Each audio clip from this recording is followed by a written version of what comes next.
యెషయా గ్రంథము మొదటి అధ్యాయము 18 నుంచి 20 వచనాలు చదువుకుందాం. దయచేసి బైబిల్ గ్రంథాలు తెరిచి లేఖనాన్ని పరిశీలించాల్సిందిగా కోరుచున్నాను. యెహోవా ఈ మాట సెలవిచ్చుచున్నాడు, రండి మన వివాదము తీర్చుకొందము. మీ పాపములు రక్తం వలె ఎర్రనివైనను అవి హిమము వలె తెల్లబడును. కెంపు వలె ఎర్రనివైనను అవి గొర్రెబొచ్చు వలె తెల్లని వగును. మీరు సమ్మతించి నా మాట వినిన ఎడల మీరు భూమి యొక్క మంచి పదార్థములను అనుభవింతురు. సమ్మతింపక తిరగబడిన ఎడల నిశ్చయముగా మీరు ఖడ్గము పాలగుదురు. యెహోవా ఈలాగుననే సెలవిచ్చి ఉన్నాడు. దేవుడి మాటలు దీవించి ఆశీర్వదించునుగాక. చిన్న ప్రార్థన చేసుకుందాం. దయచేసి తల్ల వంచండి. ప్రేమగల తండ్రి, పరిశుద్ధమైన మా గొప్ప దేవ, నమ్మదగిన వాడా, నీతిమంతుడా, మీరు అనుగ్రహించిన యొక్క మంచి సమయాన్ని బట్టి వందనాలు దేవా. ఈ యొక్క స్థలమందు సమకూర్చబడినటువంటి ప్రతి నీ యొక్క ప్రియమైన కుమారుడు కుమార్తెలను బట్టి మీ పరిశుద్ధమైన నామమును గణపరుస్తున్నాం.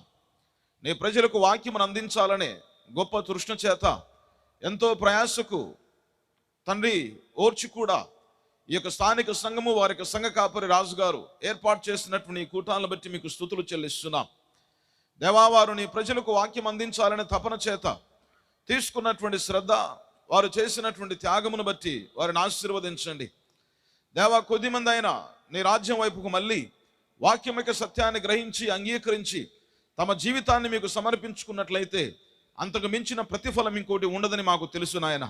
కాబట్టి రాత్రికాల సమయంలో నీ సన్నిధిలో మేము ఆశిస్తున్నాం. నీ ప్రజల జీవితంలో కార్యము జరిగించండి. వాక్యము నేరుగా నీ జనుల హృదయాలకు చేర్చబడే భాగ్యం దయచేయండి. మాకున్నటువంటి ఆలోచన కావచ్చు, జ్ఞానము కావచ్చు, తెలివితేటలు కావచ్చు, మేము నమ్మిన సిద్ధాంతములు కావచ్చు, మేము పెరిగిన వాతావరణము కావచ్చు, ఏదైనాను నీ వాక్యం మా హృదయాన్ని చేరకుండానట్లుగా ఆటంకపరచకుండా సహాయం చేయండి.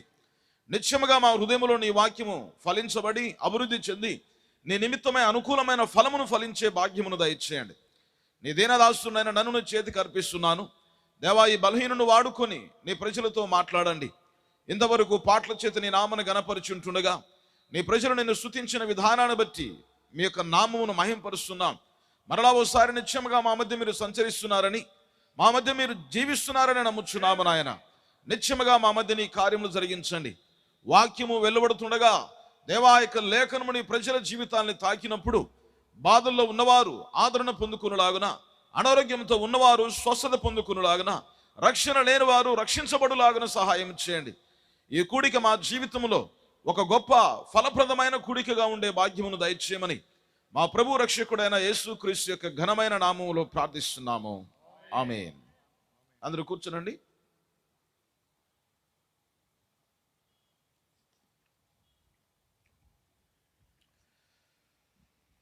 ప్రభునామానికి మహిమ కలుగును గాక.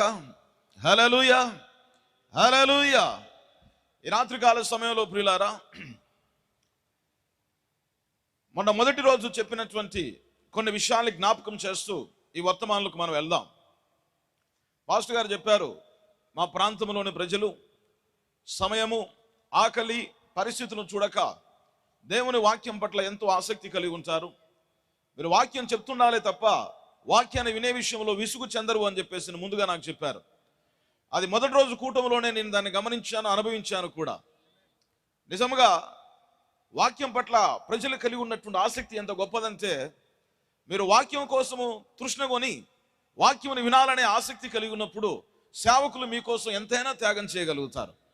కారణం ఏంటంటే వినేవారు ఉండాలి, వాక్యం కోసం ఆశ కలిగిన వారు ఉండాలి.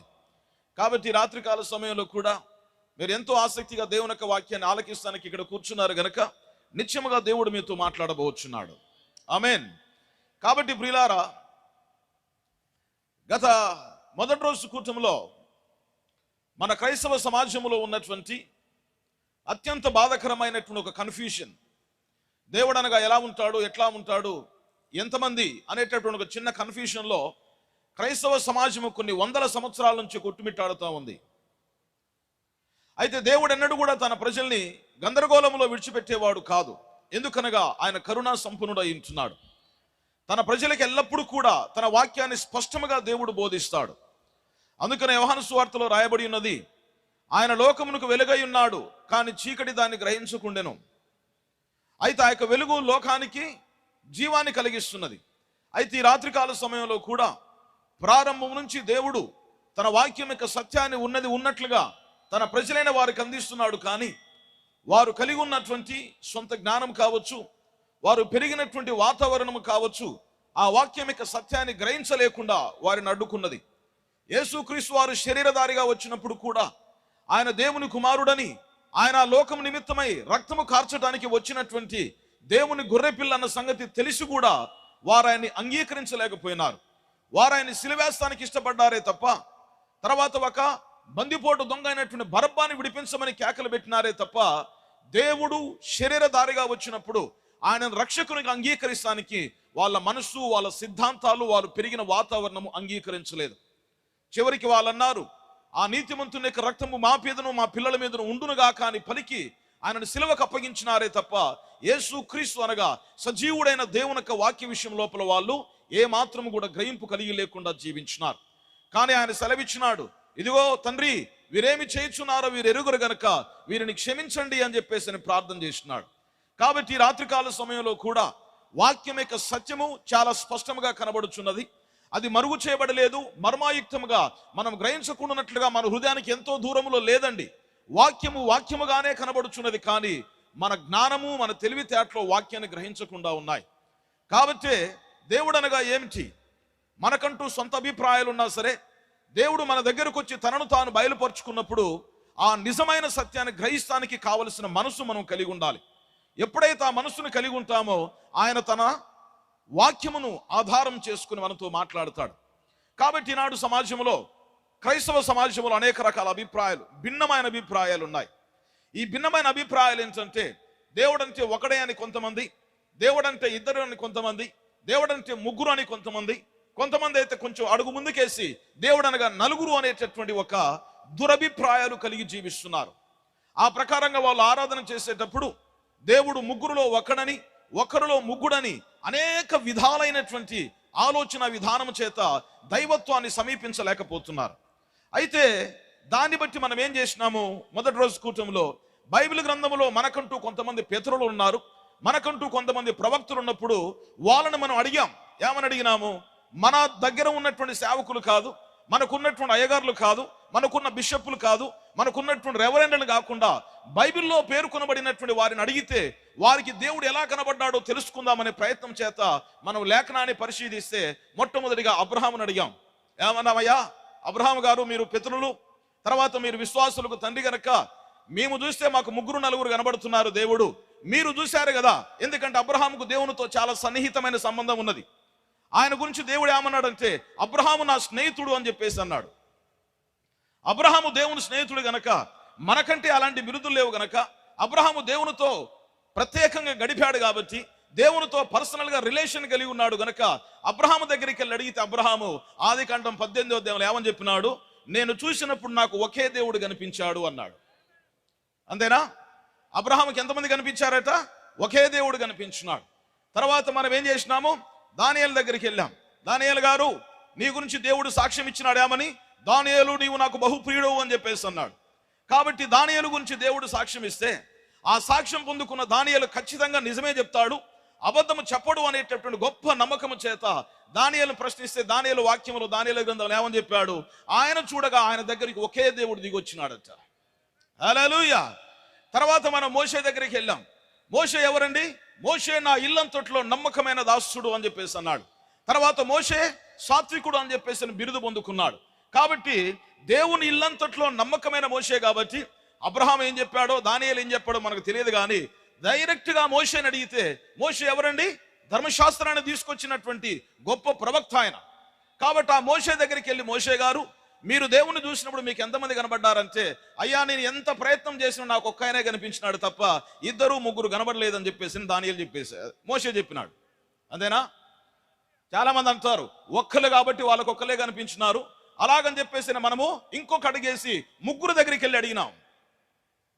షడ్రకు, మేషకు, అబేద్నెగో ఈ ముగ్గురు దగ్గరికి వెళ్ళినప్పుడు కనీసం ముగ్గురికి ముగ్గురు కనబడాలని చెప్పేసి ప్రయత్నం చేస్తే ఆ ముగ్గురు యవనస్తులు ఏం చెప్పినారంటే, మేము ముగ్గురు ఉన్నా సరే అగ్నిగుండంలోకి ఒక్క దేవుడే దిగొచ్చినాడు అని చెప్పేసి అన్నారు. హల్లెలూయా. ముగ్గురు ఉన్నప్పుడు ముగ్గురు రావాల్సింది, ఒకే దేవుడు దిగొచ్చినాడు, ఆయన కూడా శరీరంతో ఉన్నాడు అని సెలవిచ్చినాడు. హల్లెలూయా. అబ్రహాము చూసినప్పుడు శరీరం ద్వారా వచ్చినాడు, మోషే చూసినప్పుడు శరీరం ద్వారా వచ్చినాడు, దానియేలు చూసినప్పుడు దానియేలు దగ్గరికి శరీరం ద్వారా వచ్చినాడు, షడ్రకు మేషకు అబేద్నెగోలు చూసినప్పుడు శరీరం ద్వారా వచ్చినారు. అంతేనా? కాబట్టి ప్రియ సహోదరుడు సోదరి, అప్పటికి యేసుక్రీస్తు శరీరధారియే తప్ప తండ్రి అయిన యెహోవా శరీరధారి కాదు. ఆయన ఆత్మ స్వరూపై ఉన్నాడు. అంతేనా కాదా? కాబట్టి బైబిల్ గ్రంథాన్ని చూస్తే మన క్రైస్తవ సమాజాలన్నీ కూడా ఏం చేస్తున్నాయంటే దేవుని గురించి ఒక చిత్రపటాలు గీసేటప్పుడు పెయింటింగ్లు పెడతా ఉంటారు. యేసుక్రీస్తు వారు అంటేనేమో కుమారుడైన దేవుడు శిలువ పైన వేలాడుతున్నట్లుగా బొమ్మేస్తారు. కాబట్టి ఆయన పైన తండ్రి అయిన దేవుడు ఒక ముసలాయిని పెట్టేసి తెల్లని జుట్టు పెట్టి తెల్లని మీసాలు గడ్డాలు పెట్టేసి తండ్రి అయిన దేవుడు అని చెప్పేసి అంటారు. తర్వాత యేసుక్రీస్తు కాళ్ళ కిందనేమో ఎగిరేటటువంటి పావురాన్ని దించి ఆ పావురమే పరిశుద్ధాత్మ అని చెప్పేసి అంటారు. అయితే యేసుక్రీస్తు మాత్రమే శరీరధారిగా వచ్చాడు తప్ప తండ్రి అయిన దేవుడు శరీరధారిగా వచ్చినట్టుగా ఎక్కడా లేదు. కానీ వీళ్ళందరూ చూస్తే దేవుడు శరీరంలోనే కనిపిస్తున్నాడు. హల్లెలూయా. కాబట్టి నా ప్రియ సహోదరుడు సోదరి, దేవుడు 3 కాలములలో 3 కార్యకలాపాలు కలిగి కార్యాలయంలో వచ్చినాడే తప్ప దేవుడు ముగ్గురు కాదు అన్న సంగతి దీన్ని బట్టి మనం అర్థం చేసుకోవచ్చును. హల్లెలూయా. కాబట్టి మనం యెషయా ప్రవక్త దగ్గరికి వెళ్తాం. యెషయా ప్రవక్త దగ్గరికి వెళ్ళి, యెషయా గారు ఇదిగో వాళ్ళు ఈ విధంగా చెప్పినారు, వీళ్ళు ఆ విధంగా చెప్పినారు, మీరే కదా పరిశుద్ధ గ్రంథములో ఉన్నటువంటి 66 పుస్తకాల లోపల మధ్య పుస్తకము యెషయా గ్రంథము. ఆ యెషయా గ్రంథములో కూడా 66 గ్రంథాలు ఉన్నాయి, 66 అధ్యాయాలు ఉన్నాయి. కాబట్టి మీరేదో బైబిల్ గ్రంథానికి మూల స్తంభం లాంటి వారు గనక మీరు చెప్పండి అని చెప్పేసి అంటే యెషయా కూడా వాక్యములు సెలవిచ్చినాడు. ఏమని? దేవుడు ఒక్కడే అని చెప్పేసి అన్నాడు ఆయన. దేవునా మనకి ఘనత కలుగును గాక. సరే, అంతా బాగానే ఉంది. ఇప్పుడు ఏమైందంటే క్రైస్తవులు అనుకూలంగా ఉంటేనేమో ప్రవక్తలు గొప్ప వాళ్ళు అంటారు, వాళ్ళు అనుకున్న దానికి అనుకూలంగా లేకపోతే వాళ్ళు మాకు చెప్పేది ఏంటి అని చెప్పేసి అంటున్నారు. అంతేనా? నిజమా కాదా? ఒక స్త్రీ బోధకురాలు అమెరికా దేశంలో ఉంది. ఆమె పేరు డెయిసీ ఆస్బార్న్. ఆమె భర్త టిఎల్ ఆస్బార్న్ అని చెప్పేసి చాలా ప్రపంచ ప్రఖ్యాతిగాంచిన సువార్థికుడు. ఆయన భార్య డెయిసీ ఆస్బార్న్ కూడా దేవుని యొక్క వాక్యాన్ని ప్రకటిస్తుంది. ఆమెను ఒకళ్ళు అడిగారమ్మా, స్త్రీ బోధించకూడదని బైబిల్లో ఉంది కదా అంటే ఎక్కడుంది అని అడిగింది. పౌలు చెప్పాడు, పేతురు చెప్పాడు అంటే వాళ్ళు ఆమె అనింది, అసలు పౌలు ఎవరు, పేతురు ఎవరు? పౌలుతో నాకేం సంబంధం, పేతురుతో నాకేం సంబంధం? వాళ్ళిద్దరు కూడా కామన్ ప్రజలే కదా, వాళ్ళు కూడా మన వంటి సేవకులే కదా, వాళ్ళు చెప్పినంత మాత్రాన దాన్ని శాస్త్రముగా ఆజ్ఞగా తీసుకోవాల్సిన అవసరం నాకు లేదు. యేసుక్రీస్తు చెప్తే వింటా, లేకపోతే లేదు అని చెప్పేసి అనింది ఆమె. అయితే వాళ్ళు చెప్పింది దైవావేశంతో చెప్పారన్న సంగతి ఆమెకు తెలియకన్నదా, లేకపోతే వాళ్ళు చెప్పినటువంటి మాట ఆమెకు నచ్చకనిందా? మనం చూస్తే మనకు అర్థమవుతుంది స్పష్టంగా. కాబట్టి రాత్రికాల సమయంలో బెనిఫిట్ ఆఫ్ డౌట్ కింద, అంటే ఎందుకు వచ్చిన సందేహము, మరలా తిరిగి ఈ సందేహం మన మనసులో ఎందుకు మిగిలిపోవాలి అనే ఉద్దేశం నాకున్నది. కాబట్టి అబ్రహాము, మోషే, తర్వాత దానియేలు, తర్వాత యెషయా, తర్వాత వచ్చి షద్రకు, మేషాకు, అబేద్నెగో వీళ్ళందరినీ అడిగినాం, పౌలుని అడిగినాం, పౌలు చెప్పినాడు, అందరు చెప్పినారు. వీళ్ళందరి మాటలతో మనకు సంబంధం లేదు. ఆఖరికి డైరెక్ట్గా దేవుని అడిగేద్దాం. అడుగుదామా? దేవా, బైబిల్లో చూస్తే వాళ్ళందరూ ఒక దేవుడు అంటున్నారు, మా వాళ్ళు బయట అడిగితేనేమో ప్రతి సంఘం 2, 3, 4 అని చెప్పేసి అంటున్నారు, అసలు నువ్వు ఎంతమంది అని దేవుని దగ్గరికి పోతే డౌట్ క్లియర్ అయిపోద్ది కదా. అడుగుదామా? సిద్ధంగా ఉన్నారా? మళ్ళీ దేవుడు చెప్పిన తర్వాత వేరే వంకలు పెడితే మాత్రం బాగుండదు, జాగ్రత్త. దేవుడే చెప్పిన తర్వాత పొరపాటున గనక మాట జారిందా, మాట తప్పారా, మనం మాట్లాడే మాట, మనం ఆలోచించే ఆలోచన ఒక దినమున తీర్పులో పాల్గొనాలి. హల్లెలూయా. గమనించండి ప్రియులారా, యెషయా గ్రంథం 43వ అధ్యాయము 8 నుంచి 12 వచనాలు. యెషయా గ్రంథము 43వ అధ్యాయము 8 నుంచి 12 వచనాలు. ఇక్కడ దేవుడు సెలవిస్తున్నాడు. మనకు డౌట్ వచ్చింది కాబట్టి ఆయన అడిగితే ఆయన ఏం చెప్తున్నాడు? దేవుడు రోషం కలిగిన వాడు కదా. ఆ రోషం కలిగిన దేవుడు చెప్తున్నాడు, కనులుండి అందులైన వారిని, చెవులుండి బధిరులైన వారిని తీసుకుని, చెవులుండి బధిరులైన వారిని అంటే చెవులుండి చెవిటి వాళ్ళైన వారిని తీసుకొని రండి. సర్వజనులారా గుంపు కూడి రండి. జనములు కూర్చబడవలెను, జనములందరూ కూర్చబడవలెను. వారిలో ఎవరు ఇట్టి సంగతులు తెలియజేయుదురు? వారిలో బయట మీకు కనబడి మీకు తెలిసి పరిచయం ఉన్నటువంటి గొప్ప గొప్ప సేవకులైన వారందరూ కూడా మీకు ఎవరు ఇట్లాంటి సంగతులు తెలియపరుస్తారు? నేనే కదా, నేను చెప్తున్నాను వినండి అంటున్నాడు ఆయన. పూర్వకాలమున జరిగిన వాటిని ఎవరు మాకు వినిపించుదురు తాము నిర్దోషులమని తీర్పు పొందునట్లు ఎవరి గురించి మాట్లాడుతున్నాడు? జాగ్రత్త. కన్నులుండి గుడ్డివారిని, చెవులుండి కూడా చెవిటి వారిగా మార్చబడి ఎవరికి తెలియకుండా ఉన్నటువంటి సంగతులు గ్రహించలేకుండా ఉన్నటువంటి మీరేం చేయాలంటే గుమ్ము కూడి రావాలి. చదవండి. తాము నిర్దోషులమని తీర్పు పొందునట్లు అంటే వారు చేసే బోధ నిజమని, వాళ్ళు నమ్మిన సిద్ధాంతమే నిజమని, వాళ్ళు ఏదైతే తెలియపరుస్తున్నారో అది తప్ప వేరొక సత్యము లేదని విర్రవీగుతూ మీసాలు మెలేస్తూ ఇంతకాలము బయట తిరిగిన వారందరూ కూడా నిజముగా మీరు చెప్పిన బోధే గనక నిజమైతే మీరు నిర్దోషులని తీర్పు పొందులాగున తమ సాక్షులను తేవలను. మీరు కలిగి ఉన్న సాక్షులను తీసుకురావాలి. ఎందుకంటే మేము బైబిల్లో చాలా మంది సాక్షులు తీసుకొచ్చి చూపించాం. ఇప్పుడు ఏమని చూపించాము? మోషే ఏం చెప్పినాడో మోషే సాక్ష్యాన్ని చూపించాం. దానియేలు ఏం చెప్పినాడో దానియేలు సాక్ష్యాన్ని చూపించాం. షడ్రకు మేషాకు అబేద్నెగోలు ఏం చెప్పినారో వాళ్ళ సాక్ష్యాన్ని చూపించాం. యెషయా ప్రవక్త ఏం చెప్పాడో ఆయన సాక్ష్యం చూపించాం. పౌలు ఏం చెప్పాడో ఆయన సాక్ష్యం చూపించాం. మీరు 3-4 అంటున్నారు కదా, మీ 3-4 చెప్పే సిద్ధాంతాన్ని ఎవరైతే బోధిస్తున్నారో ఆ సాక్షులను తీసుకురండి. లేదా విని సత్యమే అని ఒప్పుకొనవలెను. లేదా సాక్షుల్ని తీసుకురాలేకపోయినట్లయితే మేము మీకు బోధించే సత్య సువార్తని విని ఇది సత్యమే అని అంగీకరించవలెను. ఆమేన్. ఏమని అంగీకరించాలి?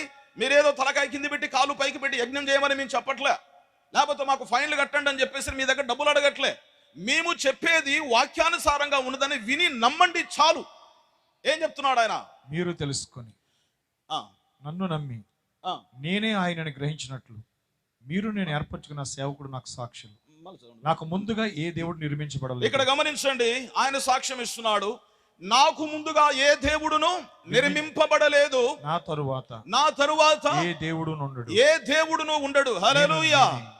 ఇక్కడ దేవుడు ఏమంటున్నాడు? నాకు ముందుగా ఏ దేవుడు నిర్మింపబడలేదు, నా తర్వాత వేరొక దేవుడు ఉండడు, నేనే యెహోవాను.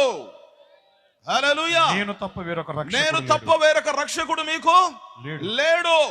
దేవుని నామానికి మహిమ కలుగును గాక. తర్వాత ప్రకటించువాడను నేనే, రక్షించువాడను నేనే, దాన్ని గ్రహింపజేసిన వాడను నేనే. ఈ అన్య దేవత మీలో నుండి. ఇక్కడ గమనించండి ప్రియులారా, ఆయన చెప్తున్నాడు నాకు ముందు ఏ దేవుడు నిర్మింపబడలేదు, నా తర్వాత వేరొక దేవుడు లేడు.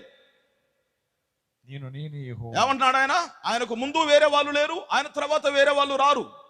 నేనే యెహోవాను, నేను తప్ప వేరొక రక్షకుడు మీకు లేడు. యేసు అనే పదానికి అర్థం ఏంటండి? రక్షకుడు. యెహోవా అనగా ప్రభువు. ఈ ప్రభు ఆయన రక్షకుడు, ఆయన మాత్రమే గనుక ఆయన ఏమంటున్నాడు? వాళ్ళందరూ చెప్పిన సాక్ష్యం కాదు, నేనే ఇప్పుడు సాక్ష్యం ఇస్తున్నాను.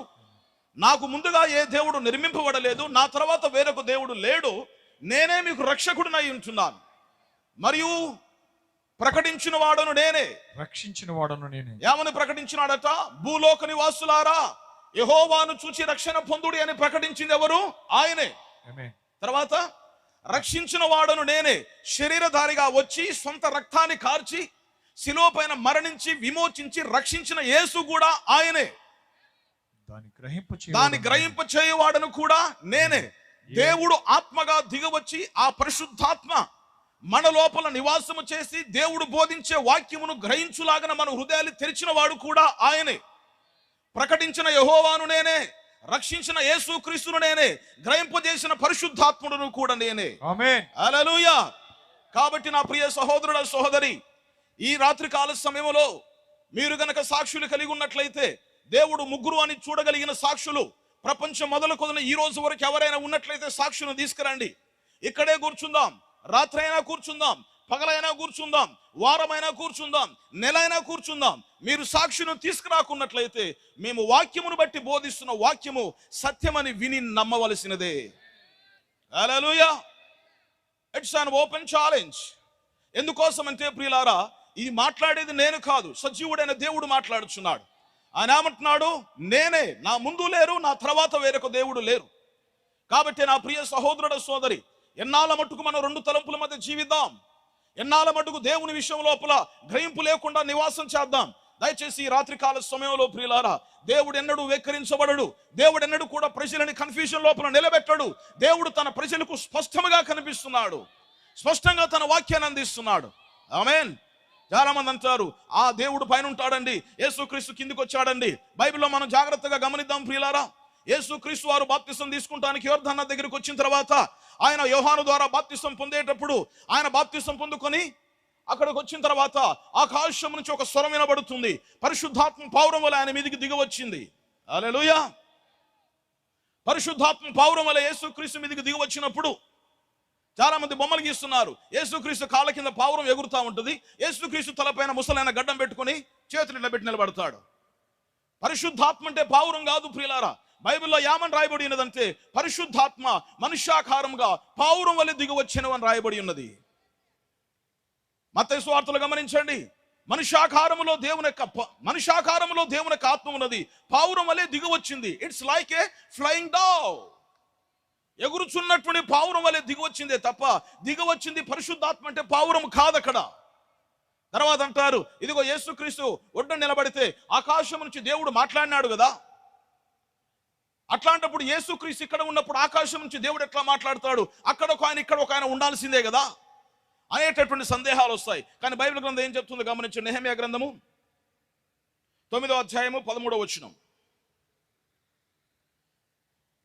నెహెమ్యా గ్రంథం 9వ అధ్యాయం 13వ వచనం.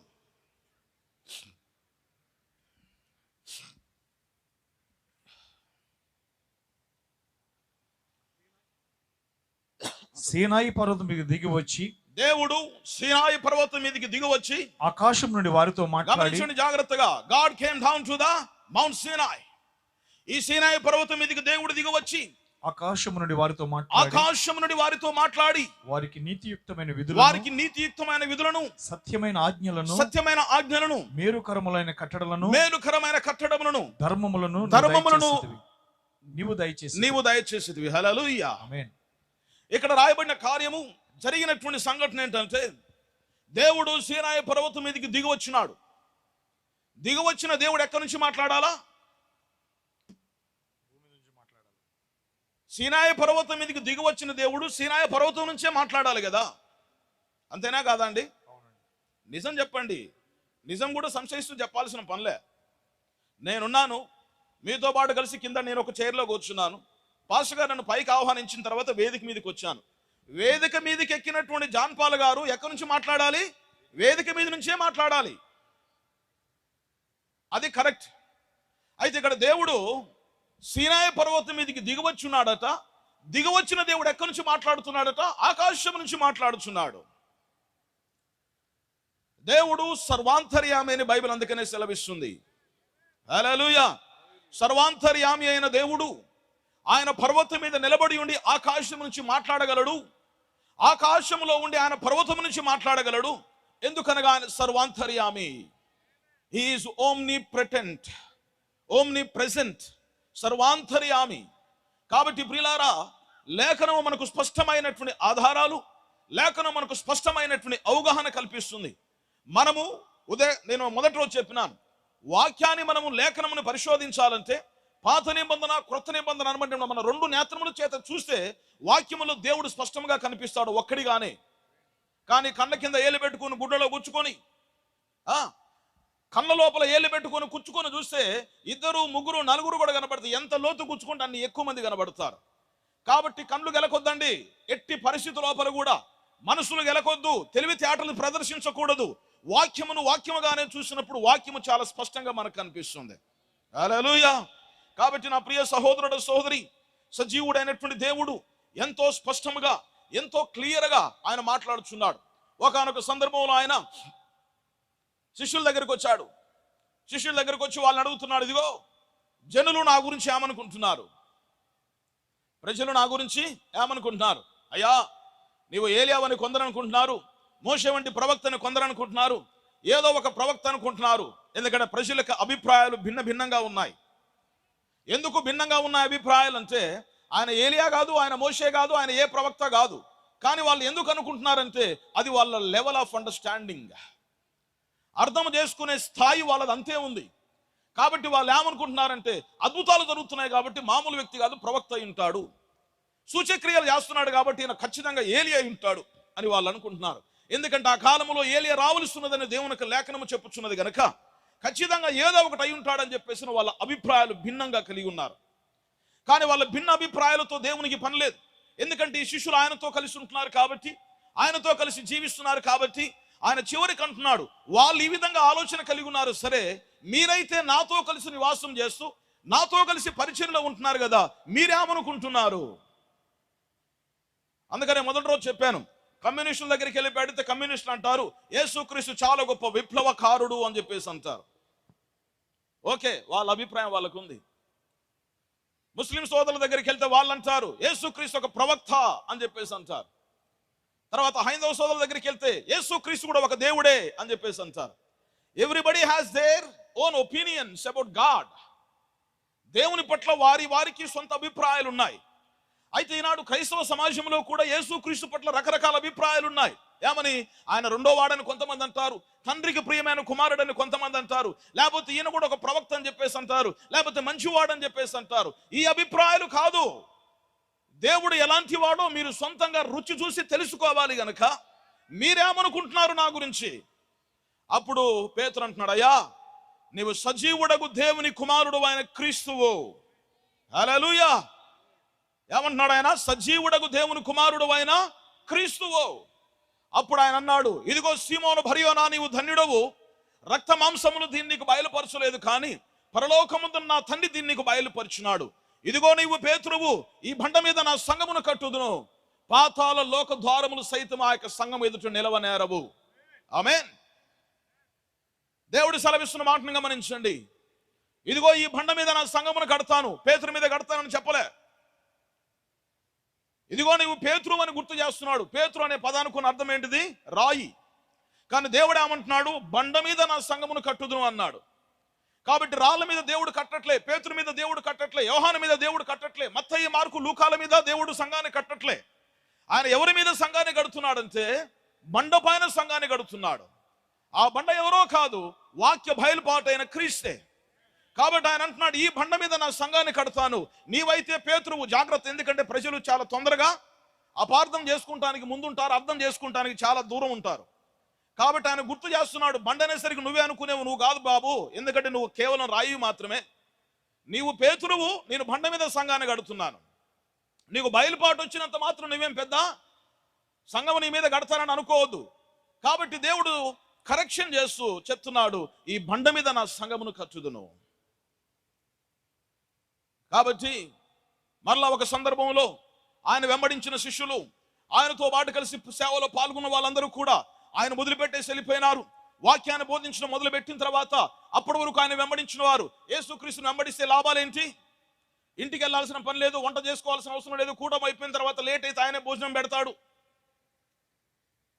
ఆయన దగ్గర ఏమి లేకపోయినా సరే 2 చేపలు 5 రొట్టెలు ఉంటే, 5 చేపలు 2 రొట్టెలు ఉంటే 5,000 మంది పురుషులకు, తర్వాత స్త్రీలకు, పిల్లలకు, వృద్ధులకు పంచిపెట్టినాడు. కాబట్టి ఎట్లనైనా ఈయన వెంబడించినట్లయితే ఆకలి అయితే ఆకలి తీరుస్తాడు, ఏ మాత్రం కూడా దప్పిక లేకుండా కాపాడుతాడని చెప్పేసి ఎంతో మంది వెంబడించినారు, వేల కొలది. ఒక సందర్భం వచ్చిన తర్వాత 1000 మంది వదిలిపెట్టేసినారు.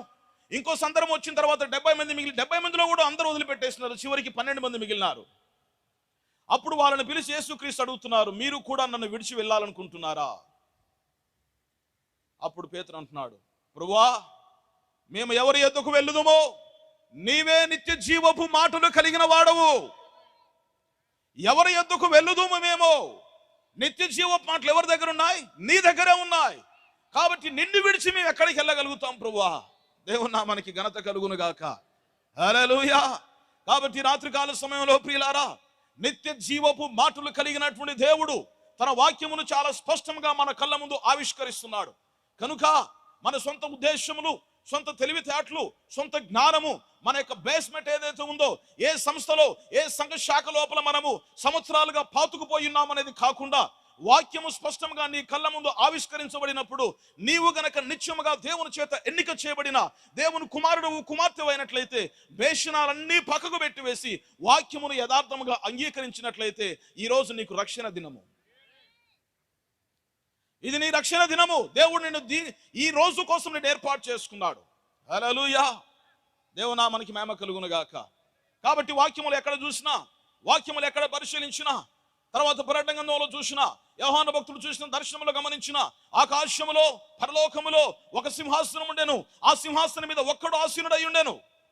ఒక్కడే దేవుడు. Hallelujah. There is no other God than our God. మన దేవుడు తప్ప వేరొక దేవుడు లేడు అని స్పష్టంగా ఆయన తన నోటి నుంచి సాక్ష్యాన్ని ఇచ్చినాడు. ఆమేన్. కాబట్టి రాత్రికాల సమయంలో మనం అంగీకరించాలి, దేవుడు ఒక్కడే. దేవునికి మనుషులకు మధ్యవర్తి ఒక్కడే, ఆయన క్రీస్తు యేసును నరుడు. ఆమేన్. వేరొక ఆల్టర్నేషన్ లేదండి, వేరొక ప్రత్యామ్నాయ మార్గం లేదు. ఆయన ఒక్కడే మధ్యవర్తి. అర్థమవుతుందా? ఆమేన్. ఈనాడు మనకు దేవునికి మధ్యలో మధ్యవర్తి ఎవరు? ఒక్కడే, ఆయన ప్రభువైన యేసుక్రీస్తు. యేసుక్రీస్తు యేసును నరుడు. ఈనాడు చాలా మంది మధ్యవర్తులు తయారైపోయినారు. మధ్యవర్తులు ఎందుకు తయారవుతారో ఒక విషయాన్ని చెప్తాను ప్రియులారా. మన పనులు మనం చేసుకుంటానికి ఉల్లంఘకుంటే మధ్యవర్తులు తయారవుతారు. కాబట్టి ఏం చేస్తున్నారు? డైరెక్ట్ గా దేవుని దగ్గరికి వెళ్తానికి ఉల్లంఘక, మోకరించి ప్రార్థన చేస్తానికి శక్తి లేక, దేవుని దగ్గర మారు మనసు పొంది కన్నీళ్లు విడుస్తానికి మనసు ఒప్పుకోక ఏం చేస్తున్నారు? కొంతమంది మధ్యవర్తులను తయారు చేసుకుంటున్నారు. ఎవరు? రోమన్ క్యాథలిక్ వాళ్ళు మరియమ్మని తయారు చేస్తున్నారు. ఇదిగో తల్లి మరియా, మా ప్రార్థన యేసుక్రీస్తుకు చేరవేయండి. I'm not understanding why people are making such kind of mediators. వాళ్ళు ఎందుకు ఆ విధమైనటువంటి మధ్యవర్తులు తయారు చేస్తున్నారు? మరియా దగ్గరికి వెళ్ళి మరియకు ప్రార్థన చేస్తున్నారు. మరియకు ప్రార్థన చేసి ఏమంటున్నారు? మరియా, మా కోసం ప్రార్థన చేయి, మా ప్రార్థన తీసుకెళ్లి యేసుక్రీస్తుకు అప్పగించేసాయి. అయ్యా, మరియ రక్షించబడాలన్నా కానీ యేసుక్రీస్తు రక్తమే. మరియ దేవుని రాజ్యంలో ప్రవేశించాలన్నా యేసుక్రీస్తు ఒక్కడే మార్గము. మరియకు నిత్య జీవం కావాలన్నా యేసుక్రీస్తు తప్ప వేరొక మార్గము లేదు. మరియ నీ ప్రార్థన నా ప్రార్థన ఎలా మోసుకెళ్ళగలుగుతుంది? ఆమె మన మధ్యవర్తి ఎట్టి పరిస్థితుల్లో కాదు. హీ వాజ్ హోలీ లేడీ, దాంట్లో అభ్యంతరం లేదు. యేసుక్రీస్తు జన్మించేంత వరకు ఆమె పరిశుద్ధురాలే. తర్వాత ఆమె సంసారిక జీవితం జీవించింది, యేసేపుతో పాటు కలిసి పిల్లలు కనింది. అంతే తప్ప మరియా జీవితాంతం ఆమె పరిశుద్ధురాలిగా ఉండి యేసుక్రీస్తుకు మనకు మధ్యవర్తిత్వం వహిస్తానికి ఆమె లేదు. అందుకని ఆమె యేసుక్రీస్తు వారు చిన్న వయసులో దేవుని యొక్క మందిరానికి వెళ్ళి తిరిగి వచ్చేటప్పుడు, ఆయన చిన్న వయసులో 8-9 సంవత్సరాల వయసులో ఉన్నాడు. అప్పుడు మరియా యేసేపులు ఇద్దరు కూడా కలిసి యేసుక్రీస్తుని మందిరాన్ని తీసుకెళ్లి మళ్ళీ తిరిగి వచ్చేటప్పుడు కొంత దూరం నడిచి వచ్చిన తర్వాత చూసే వారితో యేసు లేడు.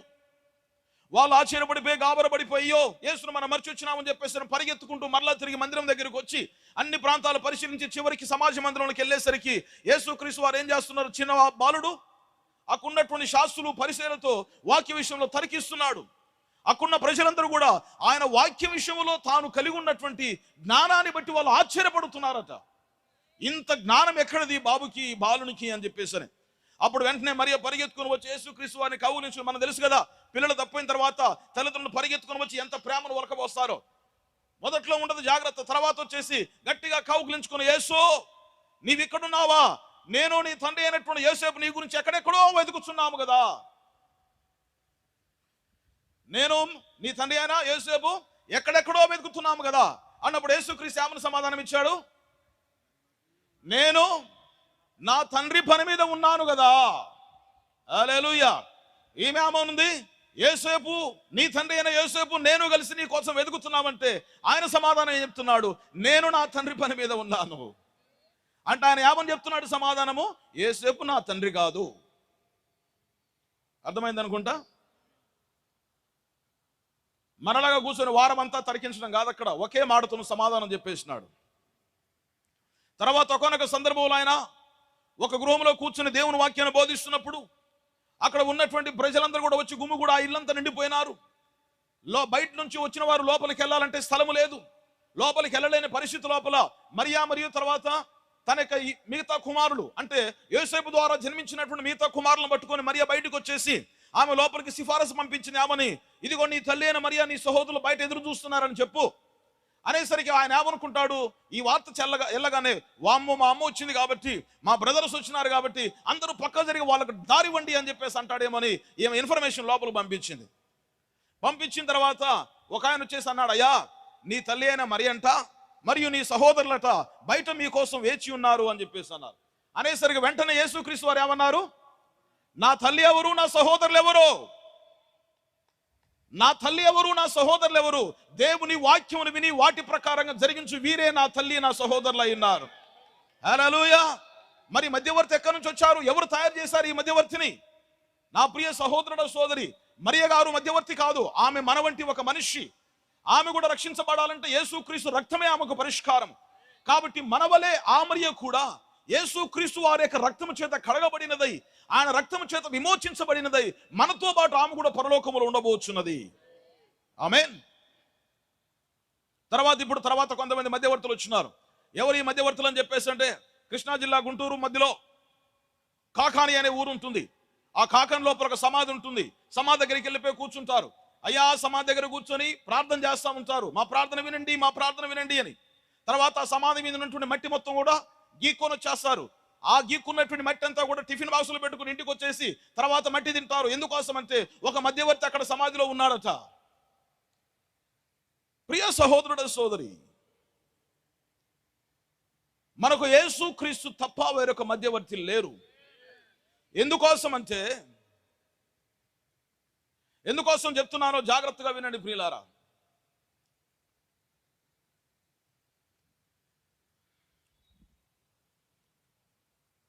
ఈనాడు నేను సకినేటిపల్లి అనే మీ గ్రామానికి రావాలి అనుకుంటే,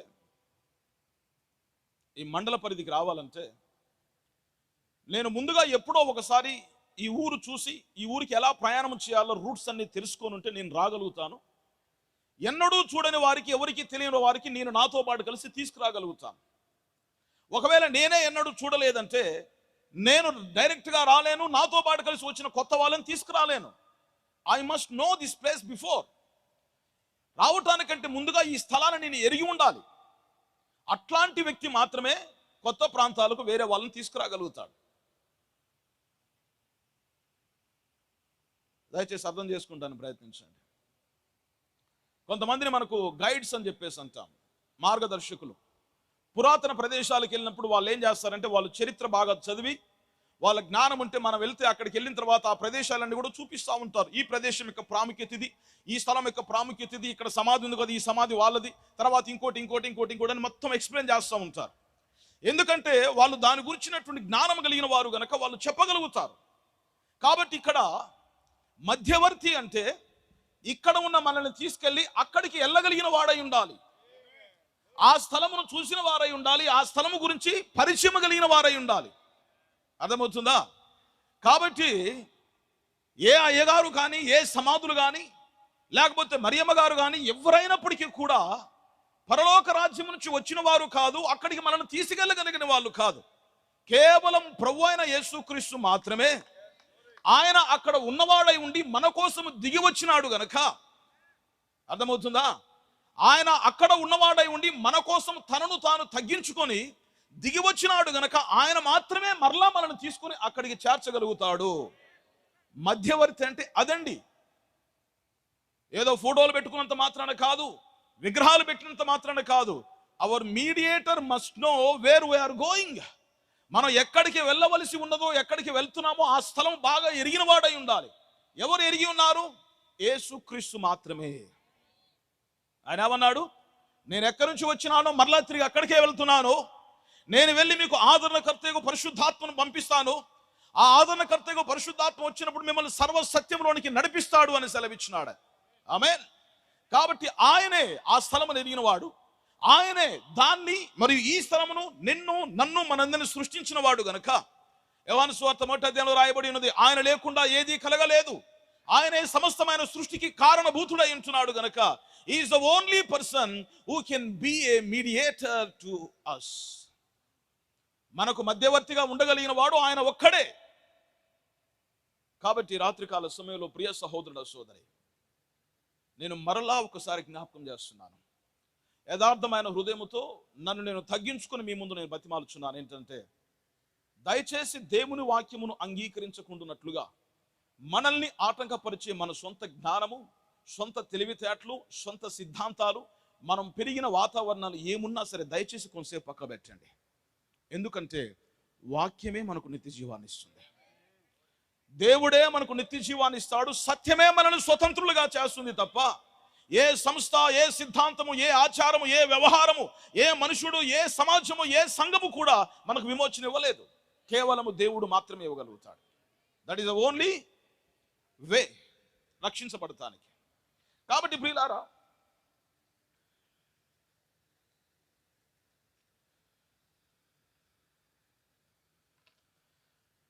దయచేసి గమనిద్దాం.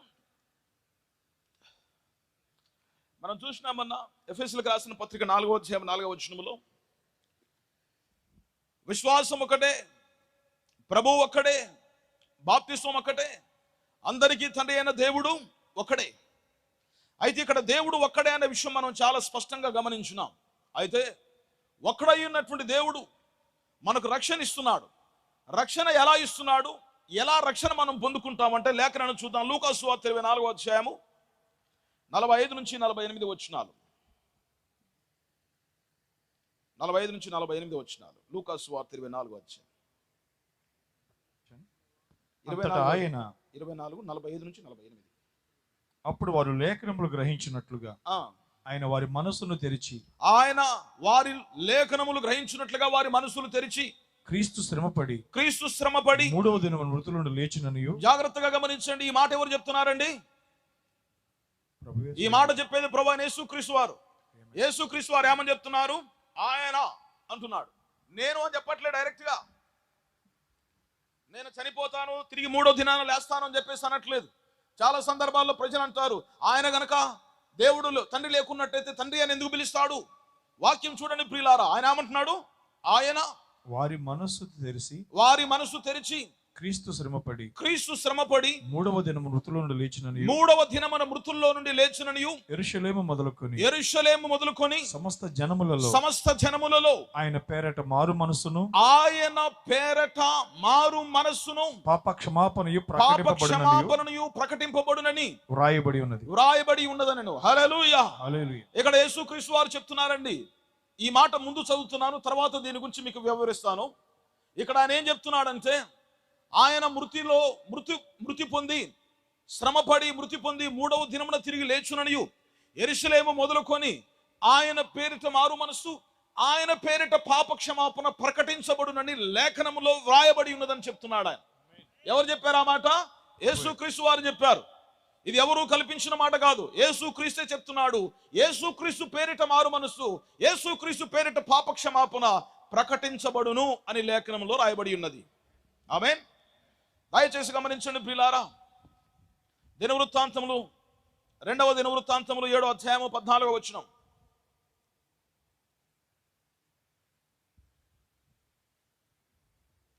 ఆ 7వ అధ్యాయం 14వ వచనం.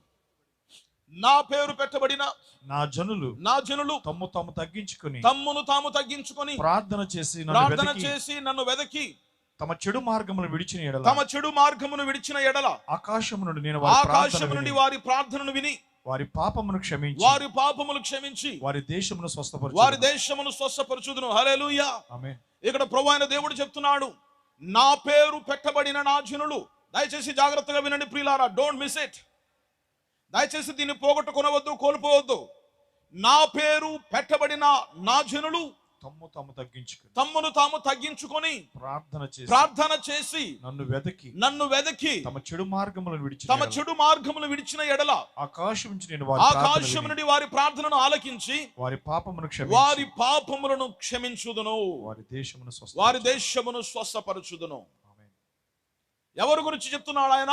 ప్రపంచం అంతటి కోసం చెప్పట్లే, ప్రపంచం మొత్తం కోసం చెప్పట్లేదు. ఆయన కేవలము తన పేరు పెట్టబడిన తమ జనుల కోసం ఆయన మాట్లాడుచున్నాడు. నా జనులు అని చెప్పేసి అంటున్నాడు ఆయన. Is speaking about his own people. తన సొంత ప్రజల కోసం ఆయన చెప్తున్నాడు ఈ మాట. చాలా మంది అంటారు, రక్షణ అనేది ప్రపంచం మొత్తానికండి, అందరూ రక్షించబడాలి. దేవుడు ఆ ప్రకారంగా వాక్యం లోపల నిర్దేశించలేదు. అందుకని దేశం అంటే మట్టి కాదోయ్, దేశం అంటే మనుషులోయ్ అని ఎవరన్నారు? గురజాడ అప్పారావు గారు అన్నారు. దేశం అంటే మట్టి కాదు, దేశం అంటే మనుషులు. కాబట్టి ప్రపంచం అంతే మొత్తం గురించి దేవుడు చెప్పట్లే, ఆ ప్రపంచంలో ఉన్న తన ప్రజల గురించి దేవుడు మాట్లాడుచున్నాడు. కాబట్టి ఆ దేవుడు ఏమంటున్నాడంటే, నా పేరు పెట్టబడిన నా జనులు తాము తగ్గించుకొని నాకు ప్రార్థించిన ఎడల ఆకాశము నన్ను వెదకి చెడు మార్గములు విడిచినట్లయితే ఆకాశము నుండి వారి మనవిని ఆలకించి వారి పాపములను క్షమించి వారి దేశమును స్వస్థపరచుదును. ఆమేన్. మన పాపములు క్షమించబడాలంటే దయచేసి ప్రియులారా జాగ్రత్తగా గమనించండి. మన పాపములు దేవుని వలన క్షమించబడాలంటే, మన దేశము స్వస్థపరచబడాలంటే, మన ప్రార్థన దేవుని చేత ఆలకించబడాలంటే దేవుడు ఒక కండిషన్ ముందుగా చెప్తున్నాడు. ఎవరు ప్రార్థించాలి, ఎవరి ప్రార్థన ఆయన వింటాడు, ఎవరి పాపం ఆయన క్షమిస్తాడు, ఎవరి దేశం ఆయన స్వస్థపరుస్తాడంటే నా పేరు పెట్టబడిన నా జనులు ప్రార్థన చేసి తమ చెడు మార్గములు విడిచినట్లయితే. అర్థమవుతుందా? చాలా మంది అనుకుంటారు దేవుని దగ్గరికి వచ్చి ఎవరు ప్రార్థన చేసినా అయిపోద్ది, బాప్తిసం తీసుకోవాల్సిన అవసరం ఏంటి, వాళ్ళు చెప్పినట్లా తీసుంటేనా దేవుడు వినేది. మేము సంవత్సరాల తరబడి ప్రార్థన చేస్తున్నాం, మా తరముల నుంచి ముత్తాతల కాలం నుంచి మొదలు పెడితే మా తాతలు, తర్వాత మా తండ్రులు. చాలా మంది మాట్లాడితే ముత్తాతల దగ్గరికి వెళ్తారని నాకు అదే అర్థం కాదు అసలు. మా ముత్తాతలు క్రైస్తవులే, మా తాతలు క్రైస్తవులే, మా నాన్నలు క్రైస్తవులే, మా తాతలు నేతులు నాకారు, మీ వాళ్ళ బూతులు నాకుతామంటే సరిపోదు. ఇక్కడ we have to understand and we must have the knowledge, proper knowledge ఉండాలి దానికి మాట్లాడటానికి. కాబట్టి ప్రియులారా, ముత్తాతల కాలం పోయింది. ఆ కాలంలో వాళ్ళు ఏం చేస్తారు, కిరసనాయిలు పోసుకొని దీపం బుడ్డీలో వెలిగించుకున్నారు. తర్వాత కాలం మారింది, పెట్రోమాస్ లైట్లు వచ్చినాయి. తర్వాత కాలం మారింది, కరెంట్ వచ్చింది. తర్వాత ఇంకా కాలం మారింది, మామూలు లైట్ల నుంచి మొదలు పెట్టేసి ఇప్పుడు ఎల్ఈడి లైట్స్ వచ్చినాయి. అలాగని చెప్పేసి మా తాతల కాలం లోపల సీసం బుడ్డి పెట్టుకున్నారు, ఆ బుడ్డి లోపల కిరసనాయిలు పోసుకున్నారు అని చెప్పేసి మనం కూడా దీపాలు ముట్టించుకోం.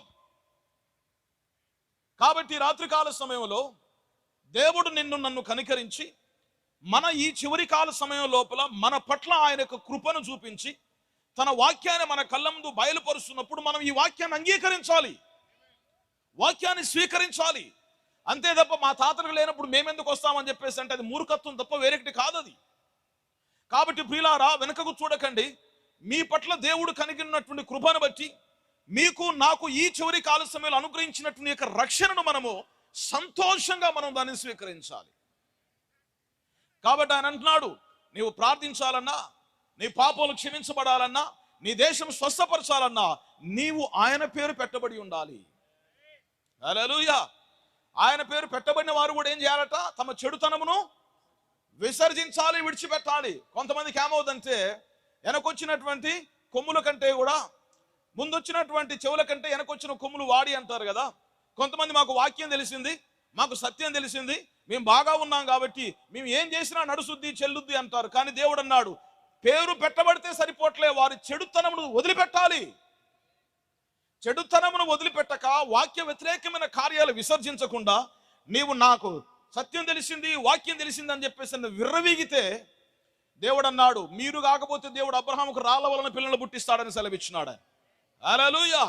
కాబట్టి రాత్రికాల సమయంలో చాలా మంది ప్రజలు ఏం చేస్తున్నారంటే చేయాల్సిన పనులన్నీ చేసేసి లాస్ట్కి వచ్చేసి అప్లికేషన్ ల్యాండ్ రెగ్యులరైజేషన్ స్కీమ్ అని చెప్పేసి అని చేయాల్సిన పనులన్నీ లేనిపోని వ్యర్థమైన పనులన్నీ చేసి, వాక్యానికి వ్యతిరేకమైన పనులు చేసి, సేవకులను బాధ పెట్టే పనులు చేసి, సంఘాన్ని ఇష్టం వచ్చినట్టుగా చిన్న భిన్న ముక్కలుగా చేసేసి లాస్ట్కి వచ్చేసి అంట మనం ఒకటే కదండి, హిందూ ముస్లిం బాయ్ అన్నట్టుగా బయట. ప్రియులారా, దయచేసి గమనించండి. నీవు కట్టినటువంటి ఇర్రెగ్యులర్ లేకపోతే ఇల్లీగల్ కన్స్ట్రక్షన్ ఏదైతే ఉందో దాన్ని కలిగి వస్తే గవర్నమెంట్ నీ మీద దయదలిచి పెనాల్టీ తీసుకుని దాన్ని రెగ్యులరైజ్ చేస్తే తప్ప ప్రమాదం నుంచి తప్పించబడలేవు. నీకొచ్చే ప్రమాదము నష్టం నుంచి తప్పించబడాలంటే యూ హ్యావ్ టు డెమాలిష్. నీవు కట్టినటువంటి అక్రమమైన కట్టడాన్ని నిర్మూలన చేయాలి, కూల్చివేయాలి. అప్పుడు ఓపెన్ ల్యాండ్లోకి వచ్చి దేవా ఇప్పుడు నేను సరి చేసుకోదలుచుకున్నాను అంటే అప్పుడు దేవుడు కనికరిస్తాడు. హల్లెలూయా. నేను ఇప్పుడు దాంట్లోకి వెళ్ళట్లేదు. కానీ ప్రియ సహోదరుడు సోదరి, ఇక్కడ దేవుడు సెలవిస్తున్నాడు, ఆయన పేరు పెట్టబడిన వారు కూడా మొత్తము తెలుసని విర్రవీగటం కాకుండా మన చెడుతనమును విడిచిపెడితేనే తప్ప దేవుడు మన ప్రార్థన ఆలకించడు. ఆమేన్. సరే, ఈ రాత్రికాల సమయంలో ఎందుకు ఈ మాటలు చెప్తున్నారంటే దేవుని గురించి తెలిసిన తర్వాత మనం రక్షించబడాలంటే వాక్యం ఏం చెప్తుంది? పాపాలు క్షమించాలి, ఆయన పేరిట మారు మనసు, ఆయన పేరిట పాపక్షమాపణ ప్రకటించబడును. తర్వాత ఆయన అన్నాడు, నా పేరు పెట్టమని నా జనులు తమను తాము తగ్గించుకొని చెడునడతను విడిచిపెట్టి నాకు ప్రార్థించినట్లయితే ఆకాశం నుండి వారి మనవిని ఆలకించి వారి దేశం స్వస్థపరిచి వారి పాపాలని క్షమిస్తానని చెప్పేసి అన్నాడు. కాబట్టి ఇప్పుడు అది ఎలా మనం పొందాలి? ప్రభు వాక్యంలో సెలవిస్తున్నాడు, నమ్మి బాప్తిసం పొందిన వాడు రక్షించబడును, నమ్మని వానికి శిక్ష విధించబడును అని సెలవిచ్చినాడు. కాబట్టి బాప్తిసం పొందాలి. బాప్తిసం పొందాలంటే ఎలా పొందాలి? We have so many types of baptisms in the Christian society. ఈ క్రైస్తవ సమాజంలో అనేక రకాల బాప్తిసాలు ఉన్నాయి.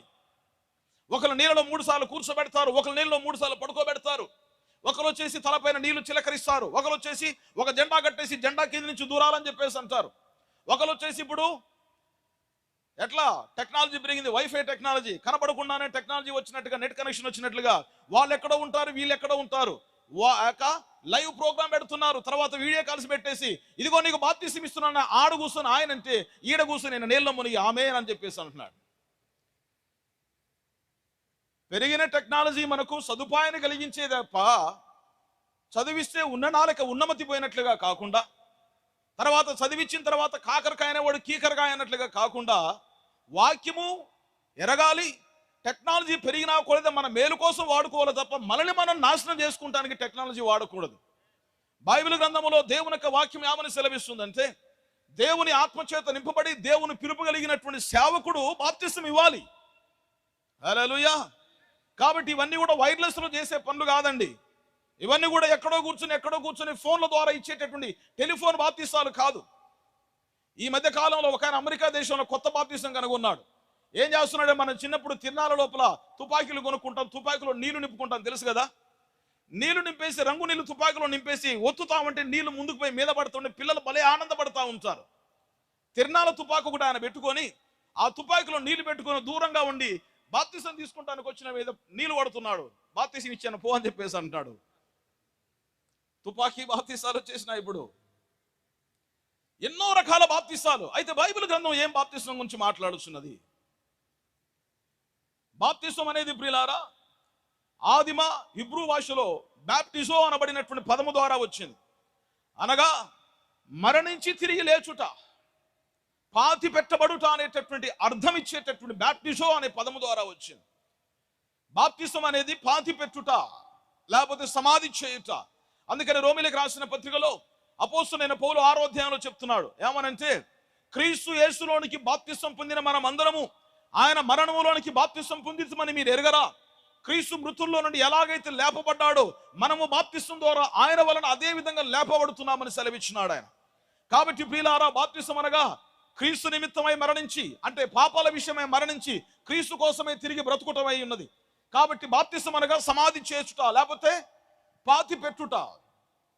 కూర్చోబెడితే కాదు, లేకపోతే పడుకోబెట్టడం 3 సార్లు 4 సార్లు పడుకోబెట్టడం కాదు, ఒకేసారి బాప్తిసము, అది కూడా నీటి బాప్తిస్మము. అర్థమవుతుందండి? నీటి బాప్తిస్మము. కాబట్టి దాని గురించి బైబిల్ గ్రంథం చెప్తుంది. అపోస్తలుల కార్యం 2వ అధ్యాయము 38, 39 వచనాలు.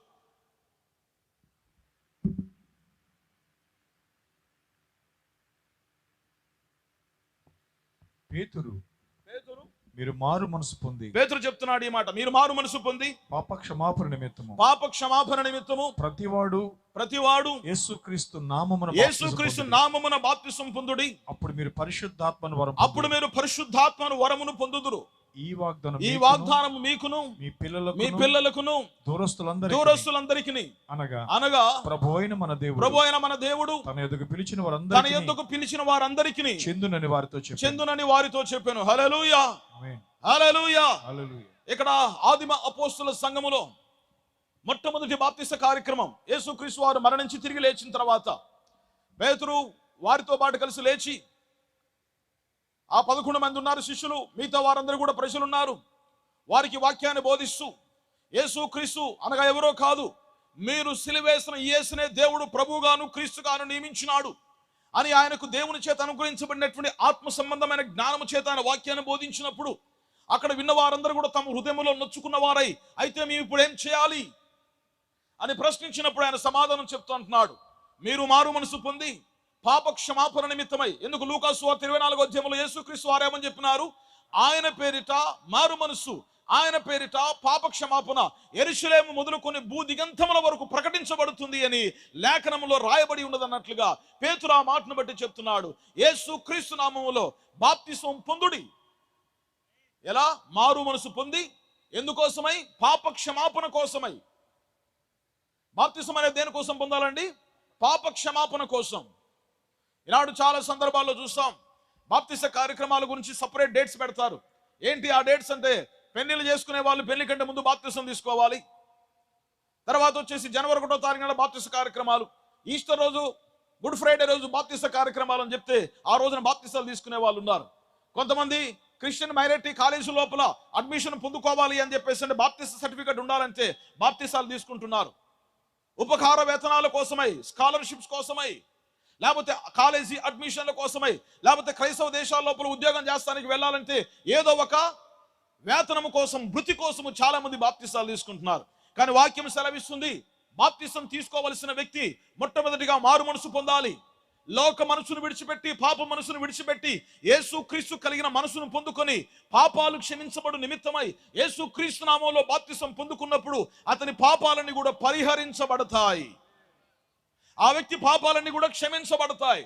అప్పుడు అతడు ఏం చేస్తాడంటే పరిశుద్ధాత్మ అనే వరాన్ని పొందుకుంటాడు. ఆమేన్.